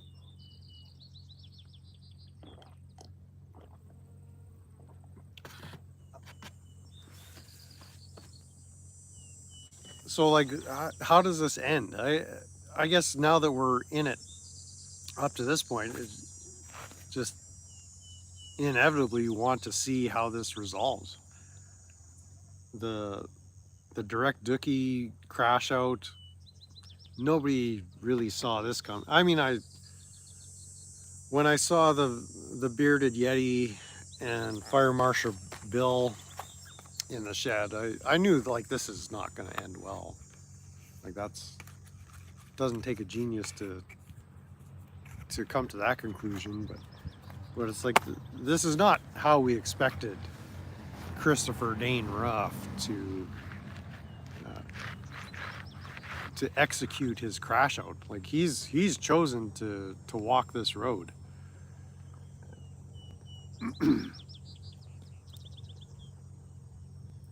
And he's still holding himself out as like he's got that main character syndrome where the police show up at his place and it's like, you know who I am, right? Like, they told you I'm Direct D.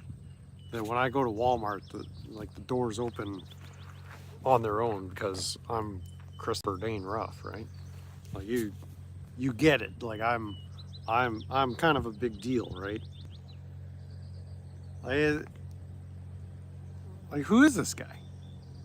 It's like, you know, I've been to prison for kidnapping already. You think I'm gonna be so stupid to commit crimes and be accused of kidnapping when I've been to prison for kidnapping?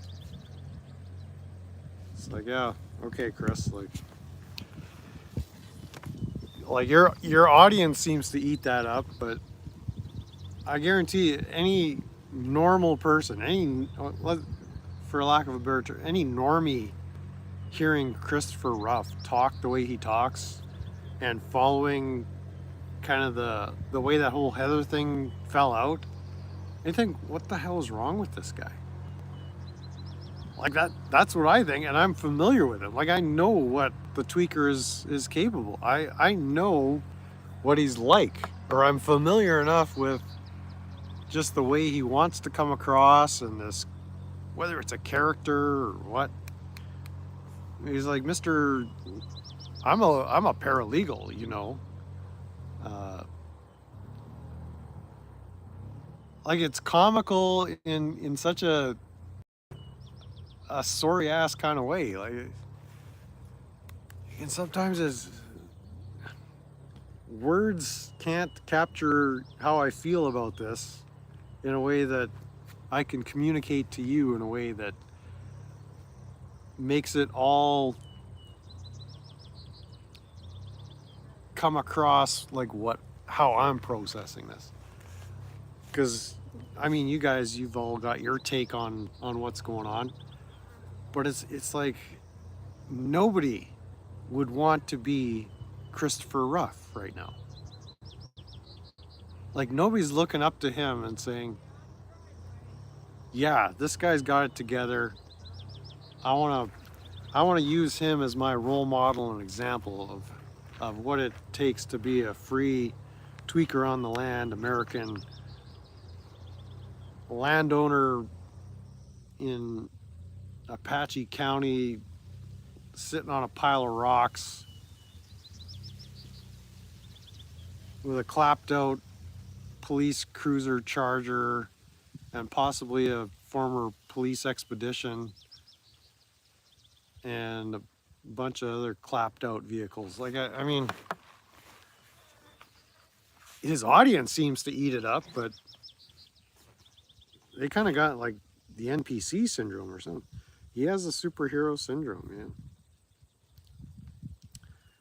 man. Let's see.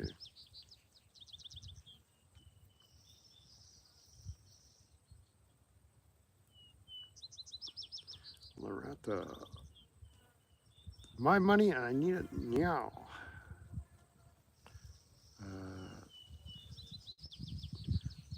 So Aaron Queen got banned. I think that had to do with uh,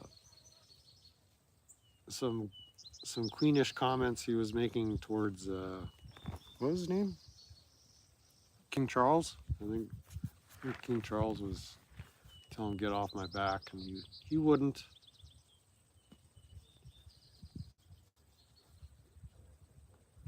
I think if I recall that was the result of that.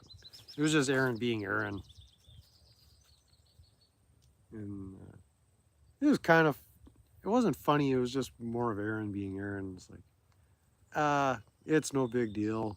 King Charles and I go a long way back. I can say whatever I want. Oh, you're mad? Oh, that's too bad. I'm gonna keep talking shit anyway. So I think that's what earned the banning for the timing out for Lorata's very own Aaron Queen. I think GS should leave it open and crank the ads to 11. Walk away for hours and let the weirdo spurg while he gets paid. Yeah. Yeah, I mean, like Todd is properly treating this YouTube as a business, so deriving that income, that makes sense. Like his viewership isn't growing. I wouldn't try to grow this channel in the same manner that he is. I did have an idea the other day though. I was gonna post a short because for YouTube monetization, I can get super chats and memberships rolling if I get 3 million short views. So I was just gonna post a short titled, I need 3 million views on this short and see what happens. So, I don't know if that's enough of a clickbaity title for a short, but that was my grand idea for the week. And then I got distracted. I was gonna do that like on Monday, but then something came up. So maybe I'll get around to it. But yeah, I either need another probably 1,200 view time hours in total on like live streams and videos, or if I get 3 million views on shorts, that will also qualify me for super chats and memberships. Once you reach 1,000 subs, then you could get that AdSense revenue and become part of the, I guess, the ad partner program with YouTube. But I really don't want you guys watching ads. The other alternative, I could get off my ass and get the StreamYards link going and get TTSs going that way. And then you could finally buy me a coffee. It's like, thanks, buddy, but you're no longer needed here. Seeing as you're trying to text my viewers on their landlines, which makes no sense whatsoever.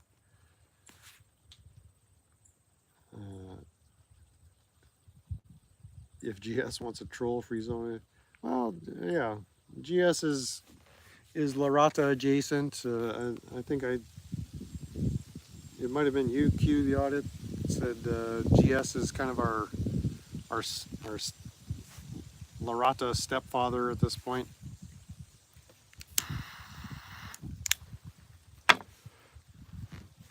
He's not the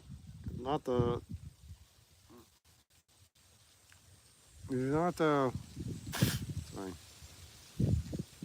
dry dead skin on my fingers here. He's not the illegitimate stepfather we want, but what we got for now. I see you guys. I see you in his chat.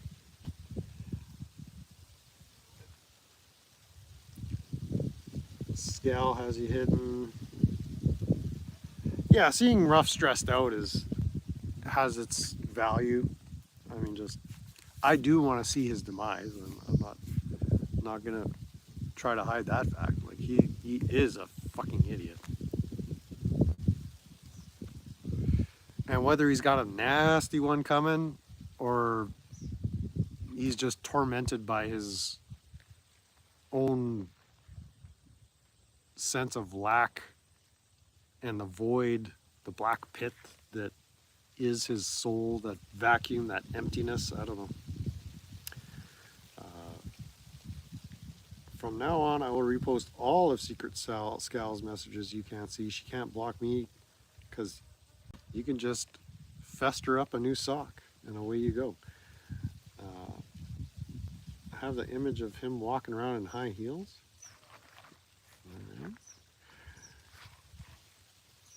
So Aiden providing a much needed service to the blocked audience of the Secret Scout. Appreciate your work. You're doing the Lord's work. Tweekah DV is self-destructive. You think it makes him awesome, but his little world where he's cut off any detractors and imprison himself he doesn't see it. Like this came up time and time again in the Badger streams. Like he doesn't get it. He just doesn't get it.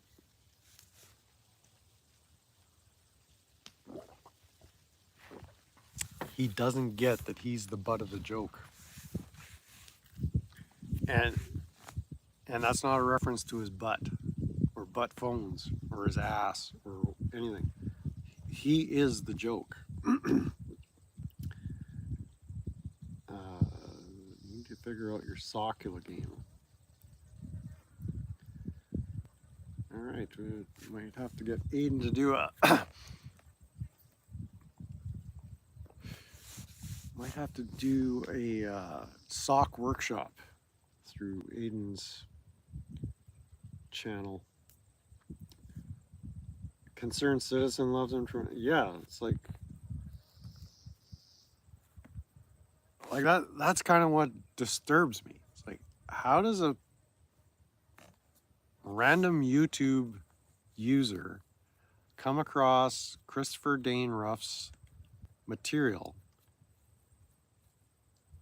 and get so endeared to him to the point that they just can't stop licking? Like, I don't know. I don't know.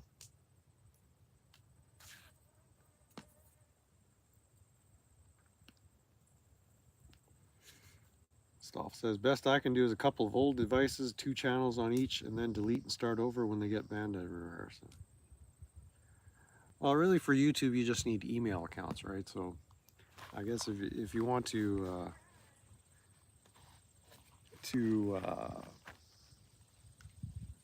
utilize free email accounts, just start as many email accounts as you can and get two socks off each account. Or do you need, or is it phone numbers? Yeah, I make them on desktop. I assume making them on mobile is a pain, but on desktop it takes 3 minutes. Yeah, how to? Walk us through. I don't know what Aaron said because it got deleted. I wasn't paying attention. Most of the time I'm listening and doing something else.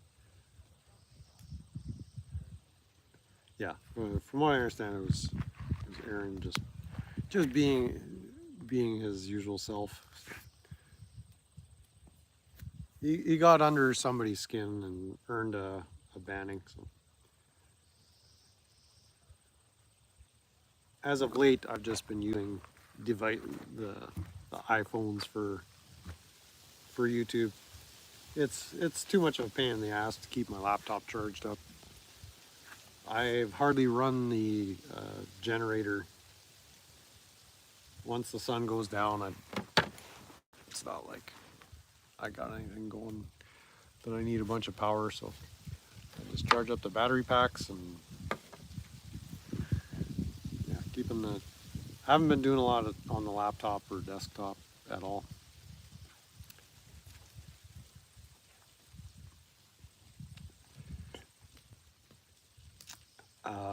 Yeah, I have premium as well. I can't watch ads. I mean, I suppose I can, but I don't want to. So ads. I think that's money well spent.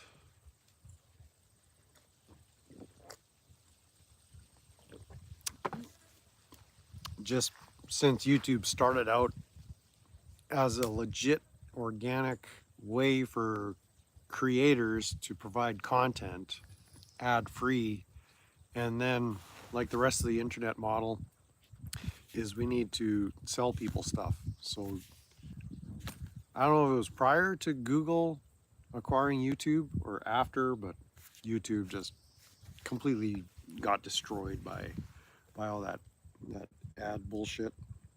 So premium is a, I feel a valuable, or it's a worthwhile way to experience this platform, namely YouTube, without the ads. So consider that. He's not the stepdad we want. Yeah, YouTube without premium is unbearable. Clash with Bao is getting a nasty one. Oh no.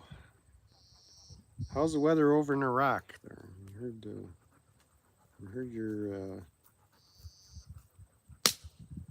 the hate for Bao is already blaming Bao. Bao didn't even do nothing. Still getting blamed for stuff. Shit.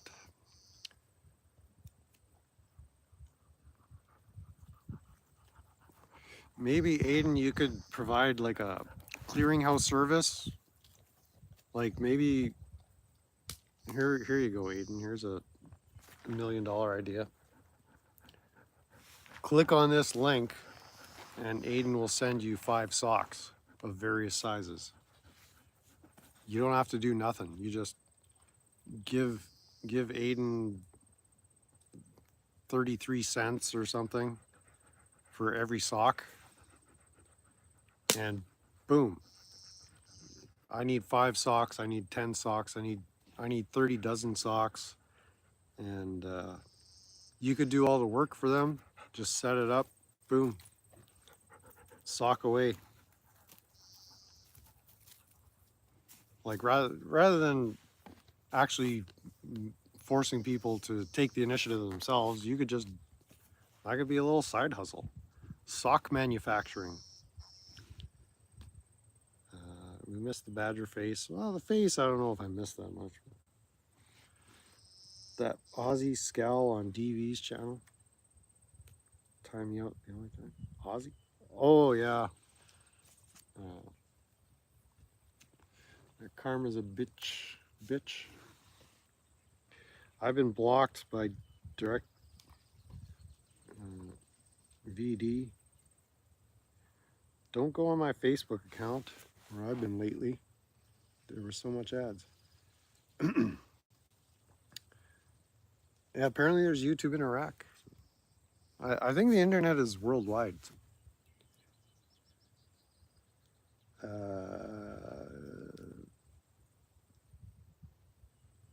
Yeah, we commented earlier. There was a rumor going around that Bao was in Iraq picking up all the videos Eli sent there, and that's guaranteed to be true. So it's not a rumor. It's in the chat, so the chatters know what's going on. Don't remember her name. Yeah, that was Karma, I believe. Oh, there was that other one too. It might be. Yeah, I know who you're talking about. Google block and StreamYard blocked by Dookie. Didn't even do nothing. Most of my succullas are tainted. Have been reported for scam and spam and TOS violations. I will have to make new, fresh, clean succullas. Tag didn't even do anything. I missed his appearance on here, but shout out to Clash with Bao, miss you, man. It wasn't so much of an appearance as he's disclosed before. When he goes into the outhouse there and makes dookies, he likes to get in some chats. So he probably just flushed, and so he's on to the next chat room. So do they notify you if you get violations? This is the only channel I watch. Well, my apologies then. I'm sorry. Sorry that this is all you're left with. Yeah, it's getting to the point where this is the only channel I want to watch too. So I appreciate the view. Make sure you like and subscribe. Share this video, hype this video. As usual, just what else did I notice? Oh yeah, Friends in Code had promoted Eric Brandt is back on the YouTubes from Pueblo, Colorado. So what was his handle? The frustrated squid or something? Friends in Code posted a link to some Eric Brandt content. So Eric Brandt is making his YouTube presence. He's putting himself out there again. So look that up. Let's see if I can find. I could do a link for that. I think. Let's see if I can find a quick. Give me a second here. Yeah, here.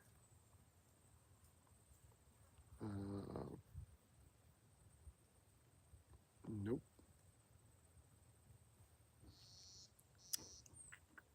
How do you share? Copy link. I'm not too familiar with Eric Brandt. I know he was incarcerated as well for hurting someone's feelings, which I guess that's legit grounds for throwing people in a cage nowadays. But check out, this was the link that Friends in Code posted to Eric Brandt's latest little thing. He was trying to get up to 50 subs so he could do live streams. I think he's over 100 subs on this new channel now. So there you go, little linky poo to. And I've been on top chat this whole time. What a loser! What a noob! The humble squid. Humble squid. There we go. Anyways, there's the link to the humble squid.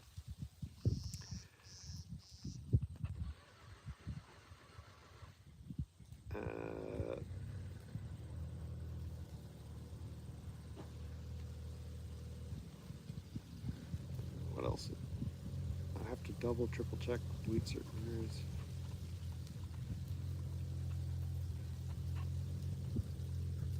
Okay. Well, yeah, I know a bunch of you were right in deep on the Eric Brandt situation, so he's a free man as far as I can determine at this moment, and posting YouTube content. So feel free to make your way over to the humble squid. Check out what he's got going there. I don't know what his content is going to be. Similar to this, just shitty quality videos of talking about nothing particularly important, just hanging out, talking to strangers on the internet.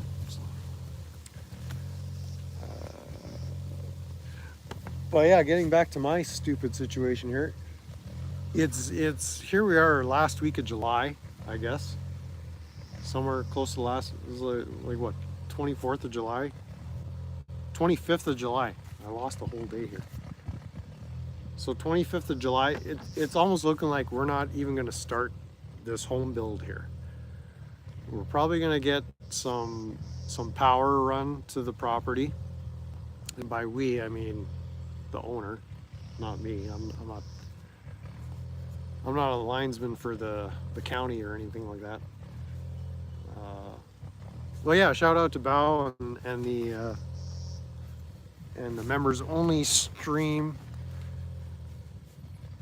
blast from the past from 6 years ago. I mean, Tuck suck. Like, he is an oversized human. There was, at the first part of the video, they were doing a cop watch with 4 patrol units arresting some dude. He probably had his belt hooked into the wrong notch on his belt or something. And so that was a violation. So, but yeah, Tuck sucks. Walked right up to the cops, and I'm thinking, man, that guy could be a lineman for the power company. All he has to do is just reach up and he could work on the wires. Like, they were standing right next to a hydroelectric pole, or however you generate your electricity. There was like, he doesn't need a ladder or nothing. He could just reach up and do whatever the linemen do. But that guy is freakishly tall, and so I don't know what that has to do. But yeah, my buddy's situation is there's another home build in town that he's sort of supposed to be on top of, but because it's getting so late in the season, we might just prep this site so that he could build in the spring. So we may or may not get a basement foundation in before I go back to BC. So I'm gonna literally either have to try to make YouTubing some kind of maybe I'll do the sock account subscription service where just send your monies to Brent Shimko at This Is Not a Sock. Tuck is taller than the average Sasquatch, yeah. I mean, that should be against the law to be that tall. I mean, I love Tuck, but geez, man, like what happened there? There's got to be some genetic hybridism going on there or something. That's just not right. I'm not saying he's wrong for being that tall, but for goodness sakes, man. Like, I'm average height for global statistical. Like, I'm right in the middle of the bell curve.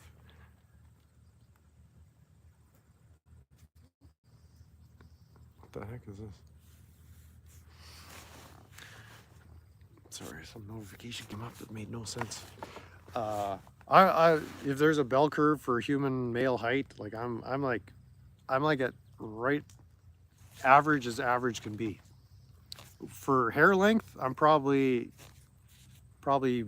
towards the tails of the bell curve. For intelligence, I'm probably at the other end. For charisma and that kind of stuff, like definitely not average. In any case, like Tuck is, you know, at the tail end of the bell curve. Like he's almost,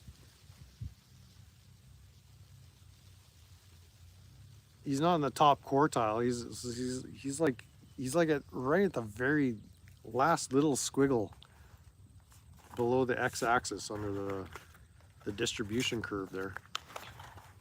And yeah, like I say, the power company should be using guys like that as linemen, because they think of how much money they'd save on ladders. You just reach up and work on the connections and boom.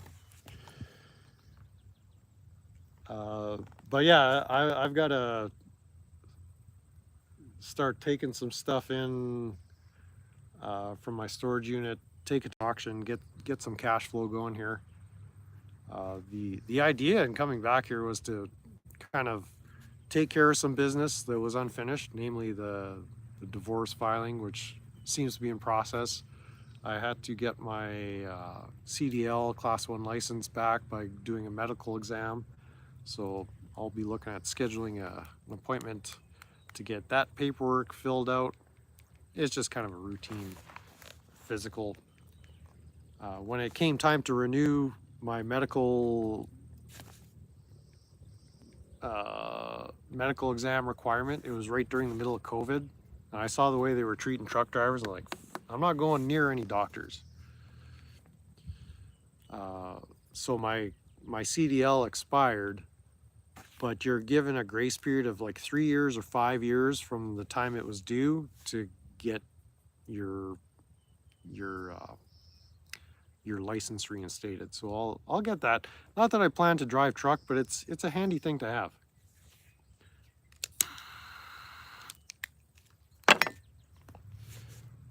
So that's, I don't know what the time frame is for that. I wanted to get my eyes checked.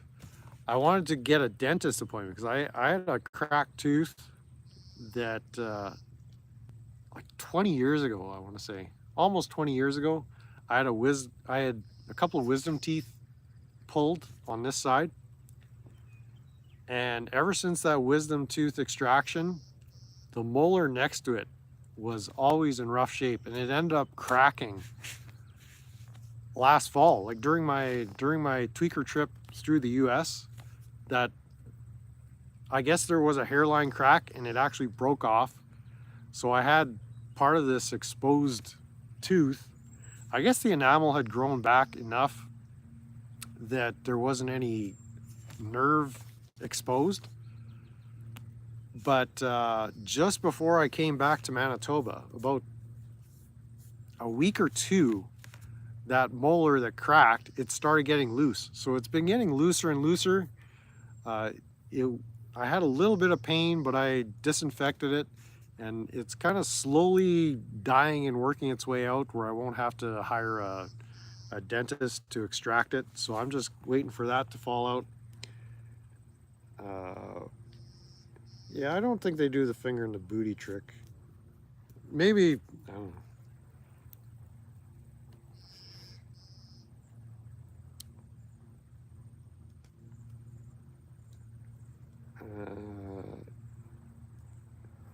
Yeah, just going back in the chats, Stoffel says, the more the Scout talks, the more she tells everything. She's a dooftard. Yeah, that if anything is just building a case against the rest of the tards. So definitely don't want to see Scal silenced. Keep talking, you stupid bitch. Who's this talking about coils now?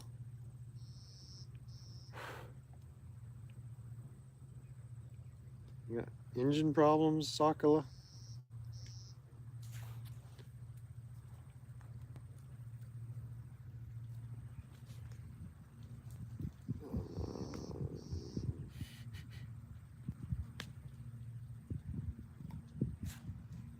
Yeah, I think being on Top Chats, I missed a bunch of comments. So it sounds like Sakala's got some engine problems or something. Yeah, it's probably the coil. Or it could be the carburetor.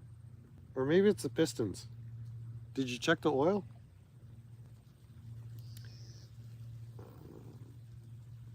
Saw Tuck in AutoStream. I haven't seen Tuck Sucks post much of anything. I'm subscribed, but I don't have notifications. Tuck's really chill, generous, caring. He does have a look where, if he wanted to, he could kick anybody's ass, yeah.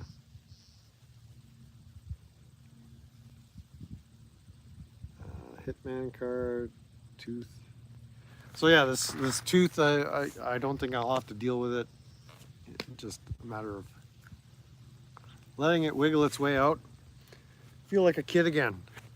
Put that tooth under my pillow for the tooth fairy. Let's see if there's any coffee left. Hang on, people. Oh yeah.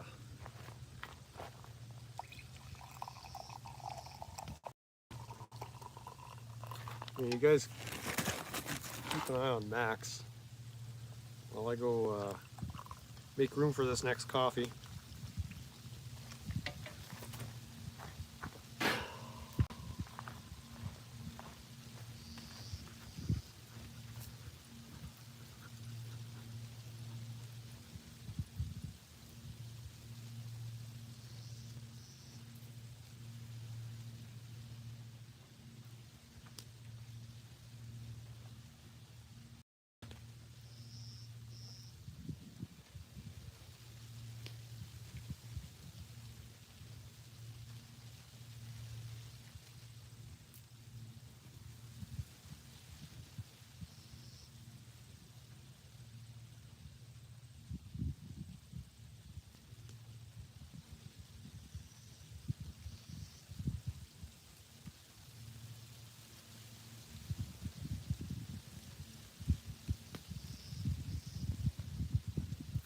Where are you going?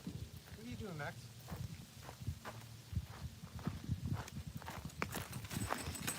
All right, I'm back. I got the coffee. I got the dog. I got the chattas. Let's see.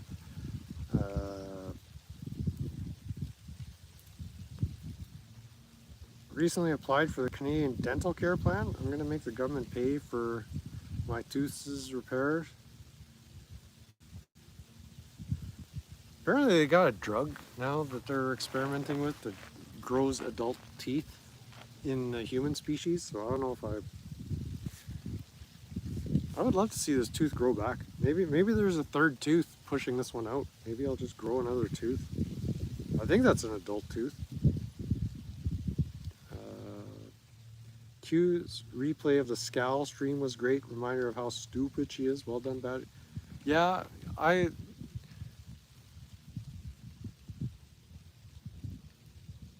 saw Todd replaying a little bit of that, I think, the other day. So I remember that. I remember that when that happened live.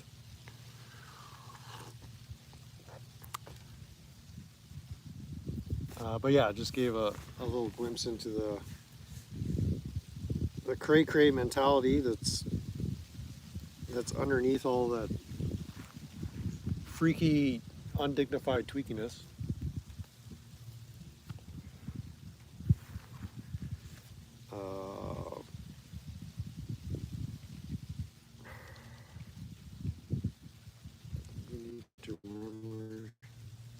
Yeah, the original claim, which I never believed at the time, is she knew nothing about YouTube. She had only heard of the internet a few weeks before she started doing live streams and going on panels and appearing in chat rooms. She had never heard of Rabbit. She didn't know what Chris Ryder was about. Todd Bryant. She was just asking questions because it was so interesting to her. Like, I didn't believe a word of that. So Bao kind of, yeah, he created the fracture that kind of has led to the big fault line that we're witnessing now. You grew an extra tooth? All right. Insurance. Yeah, we need some. I need some insurance. I don't have any insurance of any kind at this point. I'm uninsured. What was I getting at? Yeah, so yeah, my whole summer isn't working out the way I planned, but nothing ever works out the way I planned, which is fine. I kind of about a year ago came to the realization is just live every day. Just start living in the moment. Start just getting up in the morning and appreciate what's going on around you, and just exist in whatever capacity or whatever circumstance you find yourself in. So as pointless as day by day life seems at times, it's still life. And so it's just, even if I wasn't doing this on YouTube today, I'd go find some enjoyment and satisfaction in just sitting on a chair in front of a fire. Are you guys getting smoked out? I'm almost getting smoked out. An example of that, like just the other day, Max and I went for a cruise. We went to Winnipeg, and Max loves driving. Like he doesn't drive the vehicle. I drive and he's the passenger, but he loves being in that passenger seat. And as happy as he is right now, like he's not on the leash. He kind of has figured out the yard, the boundaries here. He doesn't go wander off to the neighbor's yard. He's adjusted to this location. He's a pretty happy pappy right now. When we got in that truck right there, was the power smoke. Like you could just see his eyes light up and the smile on his face. Like it gave me joy seeing him have so much joy. And just a little thing, like going for a drive. It's like that moment, like you can't capture those moments. It's not even a memory, but it's just like something that hits you emotionally. It's like, really the only things I live for these days are seeing my dog happy and smoking cigarettes. That's about the only purpose I have right now. Cigarettes and my dog are the only motivating factors in my life. As lame, sorry ass, and sad as that sounds, like that's enough for today. Maybe tomorrow I'll come across something that gives me more purpose, more meaning, more joy, but those two things for today, that's enough. That's enough for me. So it's the people like Direct Emphysema and Secret and Kill a Mill. It's like, it seems they're getting meaning out of trashing Todd and Chris Ryder. Like I don't want to get to the point where that is what gives me meaning, you know, and not Todd Bryant or Chris Ryder specifically, but I don't want that to be the reason I feel I need to get up and go invest my energy in that. Like that is sad. So again, tomorrow I might have some grand dream that I need to pursue. Okay, I'm gonna unplug this device, plug in you guys so we can keep going a little while longer. Give me a second. Does that make sense? Or is that just a bunch of tweaker babble? Like seeing my dog light up just for the simple act of going for a car ride gave me such a sense of fulfillment. It's like, yes, Brent, you're living your life in a valuable way. Just by giving joy to this creature who unconditionally loves me no matter what I do. But just seeing him happy with me and being happy made me happy. Like I'm not gonna cry. I'm not gonna cry. I told myself I wasn't gonna cry. But it's like, I get a sense like Muckster or Coded Friend, like as much as they say they have these great, fulfilling, rich lives, their actions betray them. Like, so again, just those little precious moments, and this is where, you know, Bao was in the chat. I don't know if you're still lurking or whatever. It's like, you do what you got to do. You got that little monster running around your place. Absolutely do what you got to do.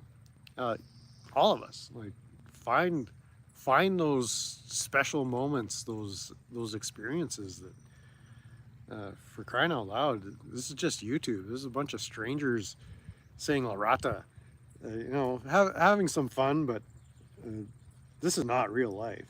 I appreciate each and every one of you, but to like that entire orbit that is fixated on the events going on at some desolate goat ranch in Apache County, Arizona. It's like, you people, come on, Toyota Tom, go find something good to do with your life. Taipan, concerned citizen, like,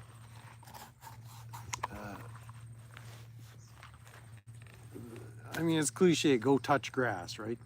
It's like, go fix something, go do something, go give somebody some actual genuine pleasure and happiness in your life. You know, a real person or a dog or whatever. Like, don't just be a degenerate fucktard. Like, that's the message. That's why I did this stream. Don't be a degenerate fucktard, okay?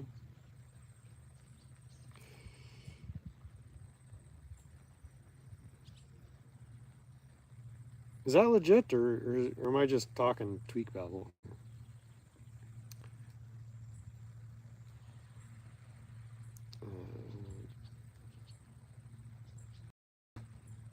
Homie wants to hang. Go cruise, man. No smoking for over a year now? About. Tag, subscribe to the Bad Badger quit smoking program. Might be some side hustle opportunities there. Market that non-smoking solution. What goes on for a few years now, Rebecca? We need a ride to watch. See, my smoking, yeah, the secret to life is enjoying every day, even the bad ones. So many people on this earth have it so bad. Yeah, yeah. I mean, you'd be thankful. At least I'm not that guy. Or just be thankful for the blessings you have. But these cancer sticks, which, what does it say? Cigarettes cause kidney cancer, apparently. Bloody urine is a common sign. Ooh, thank God I don't have bloody urine. These have given me so much satisfaction, relief, happiness. I don't even want to say joy, because that might be overdoing it, but these have been a source of comfort. As harmful, as bad, and as lame as that sounds, I'm taking it. I'm gonna run with that. I know the risks. Doesn't matter. Life is a risk. There's no such thing as an activity you can undergo without having to weigh the risks. But going back to smoking cigarettes after 25 years, I think I've been smoke-free. About 25 years, maybe 24, 23, somewhere in there. It was something I just needed to do for me. And who knows how much longer I'll get that same satisfaction, enjoyment. out of this activity, which, by the way, we're gonna have to go do a smoke run fairly soon.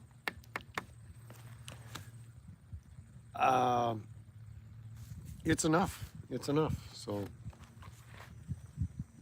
I'm not saying that's for everybody. I'm not saying the message is not go buy a pack of cigarettes and have at it. But that's what I needed.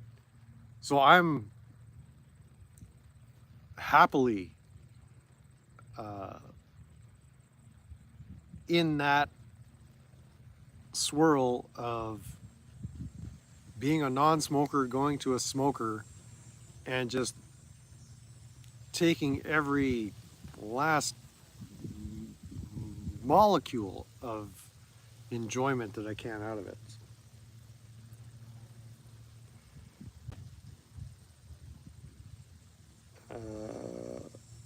Can't afford to fund the badger. Well, neither can I, but somehow he still keeps scamming my money.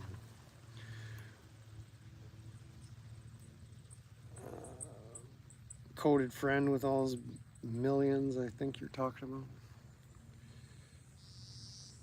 Bear badger.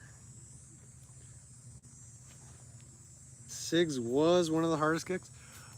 Well, I was highly motivated to quit when I did quit, so it was actually pretty easy. And I don't want to brag or make it seem like it was easy for me when I did decide I had to quit. I just kind of set my mind to it and I quit. Quitting drinking was a little harder. That was a bit more of a process, but it became easy. The reason drinking was so difficult because being a drinker had been part of my identity. Like I couldn't see what my life would look like without alcohol. And at the time I quit, I wasn't even drinking that heavy, but it was just a couple of beers or a couple of drinks, social gatherings. Like I just needed that security, that crutch that I couldn't even imagine myself not drinking, like that not being a part of my life. It was that embedded in my identity. Whereas cigarettes were like, I saw this as the enemy. I need to get rid of this. And I set my mind to do it and I did. So it was kind of came down to mindset. It wasn't even breaking the habit or the chemical dependency. Because I was a heavy drinker, back in the day, back in the 1900s, when I was just a wee tweaker.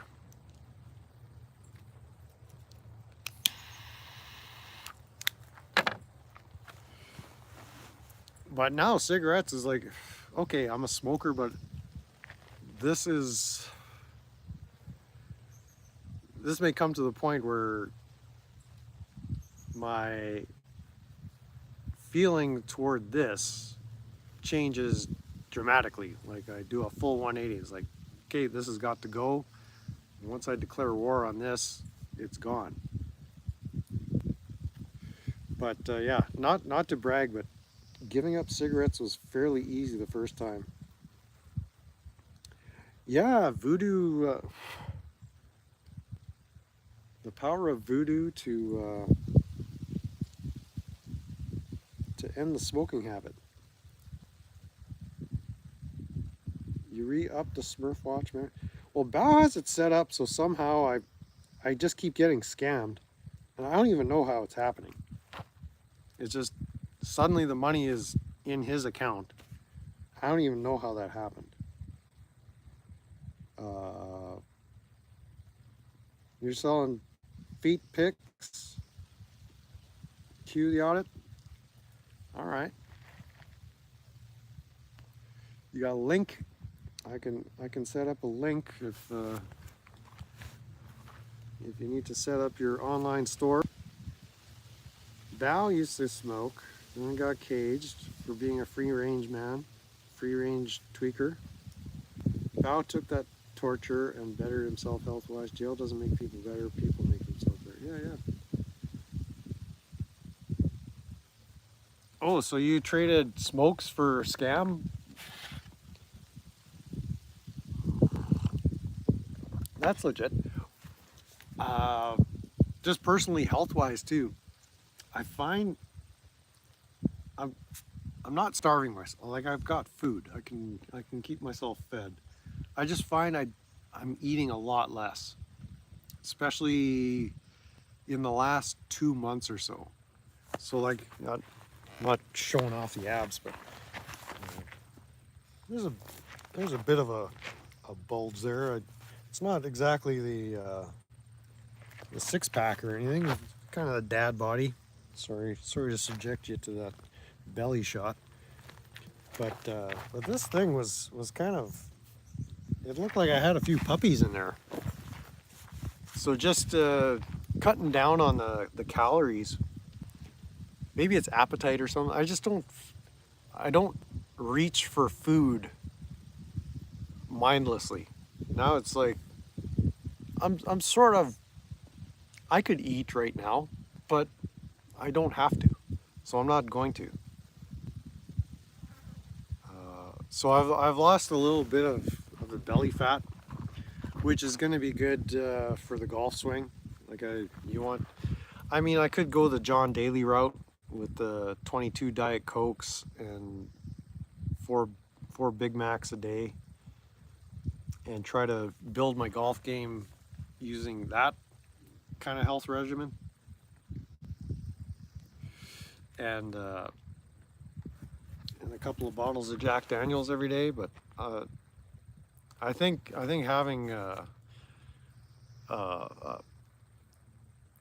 more compact core is going to help with the golf swing once I get that rolling again.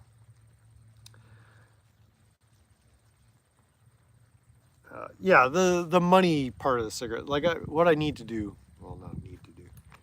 What I ought to do is go buy some of those cheap native smokes. I've been buying the tailor-made smokes. I'm not even gonna tell you how much they cost because you guys will laugh. The money side of smoking is pretty pointless because they're not worth $13 a pack. It's all that taxes, right?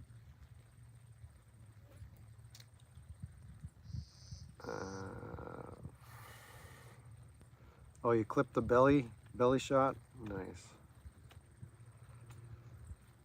Yeah, cool.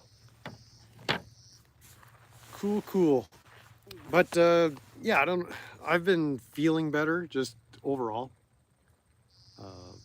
The shoulder thing, losing a little bit of weight, a couple of things, being taken off my mind to think about, the divorce. I mean, there's no settlement to negotiate. It's just a matter of filing papers, but it needed to get done, and it's getting done. Figuring out what to do for the rest of the summer. I may end up going back to BC sooner rather than later. I was planning on staying here till at least mid-October or late October or even into November, but if there's not a lot to do here, I may just wrap up my business and head on back. We'll see. We'll come up with ways to scam some money between now and then. It is coming up on August, so I can be pretty resourceful when I need to. It's just tough for me to motivate myself to get back in the rat race. Like go after every nickel. It's like just another kind of realization. Money is an accessory. Contrast that with, say, use this as an example. My parents' identity is wrapped around how much money and things they have to do the things they claim they want to do. That may work for them, but it's like just going after money seems like a pretty miserable sort of existence. I've got my empire here. I've got the Winnebago. I've got the power smoke. I've got a dog, I've got cigarettes, I've got some food in a cooler.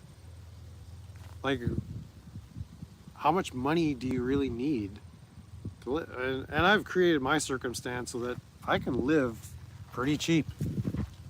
That's not everybody, you know.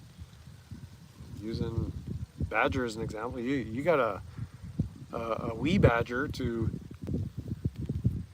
raise. Your circumstance is much different from mine in that you can't just go pull up in somebody's place and live out of a camper. Well, maybe you could. I'm not saying don't, but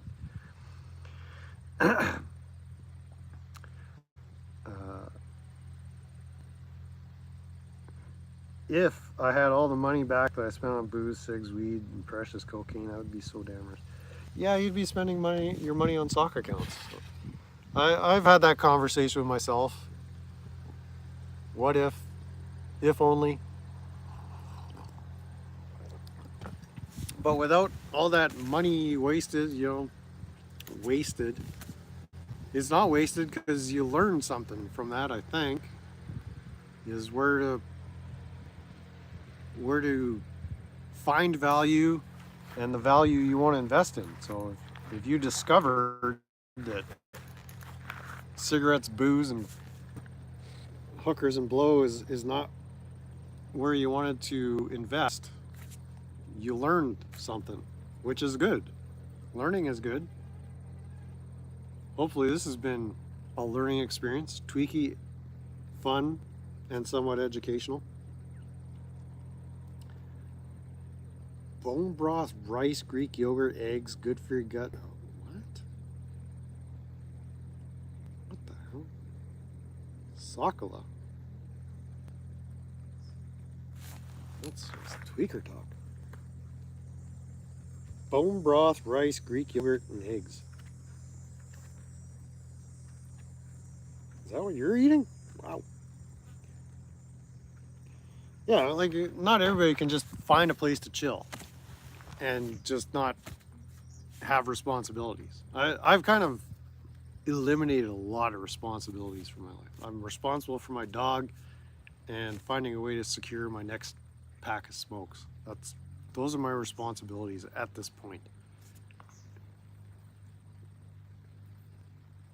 At least today.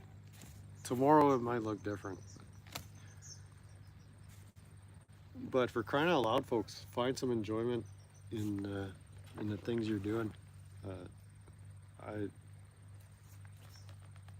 It's not my responsibility to help Lane Myers, although I want to help Lane Myers. It's not my responsibility to see Rabbit, William J. Barthel in prison, although I would want to see him in prison. It's not my responsibility to push direct estrogen over the edge and facilitate his crash out, although I want to see that. But those aren't my responsibilities. So be a responsible YouTuber. You know, tweak with dignity, for goodness sake. I learned to survive. Now my goal is to pay the bills and work as little as possible. Yeah, exactly. Yeah, like jobs.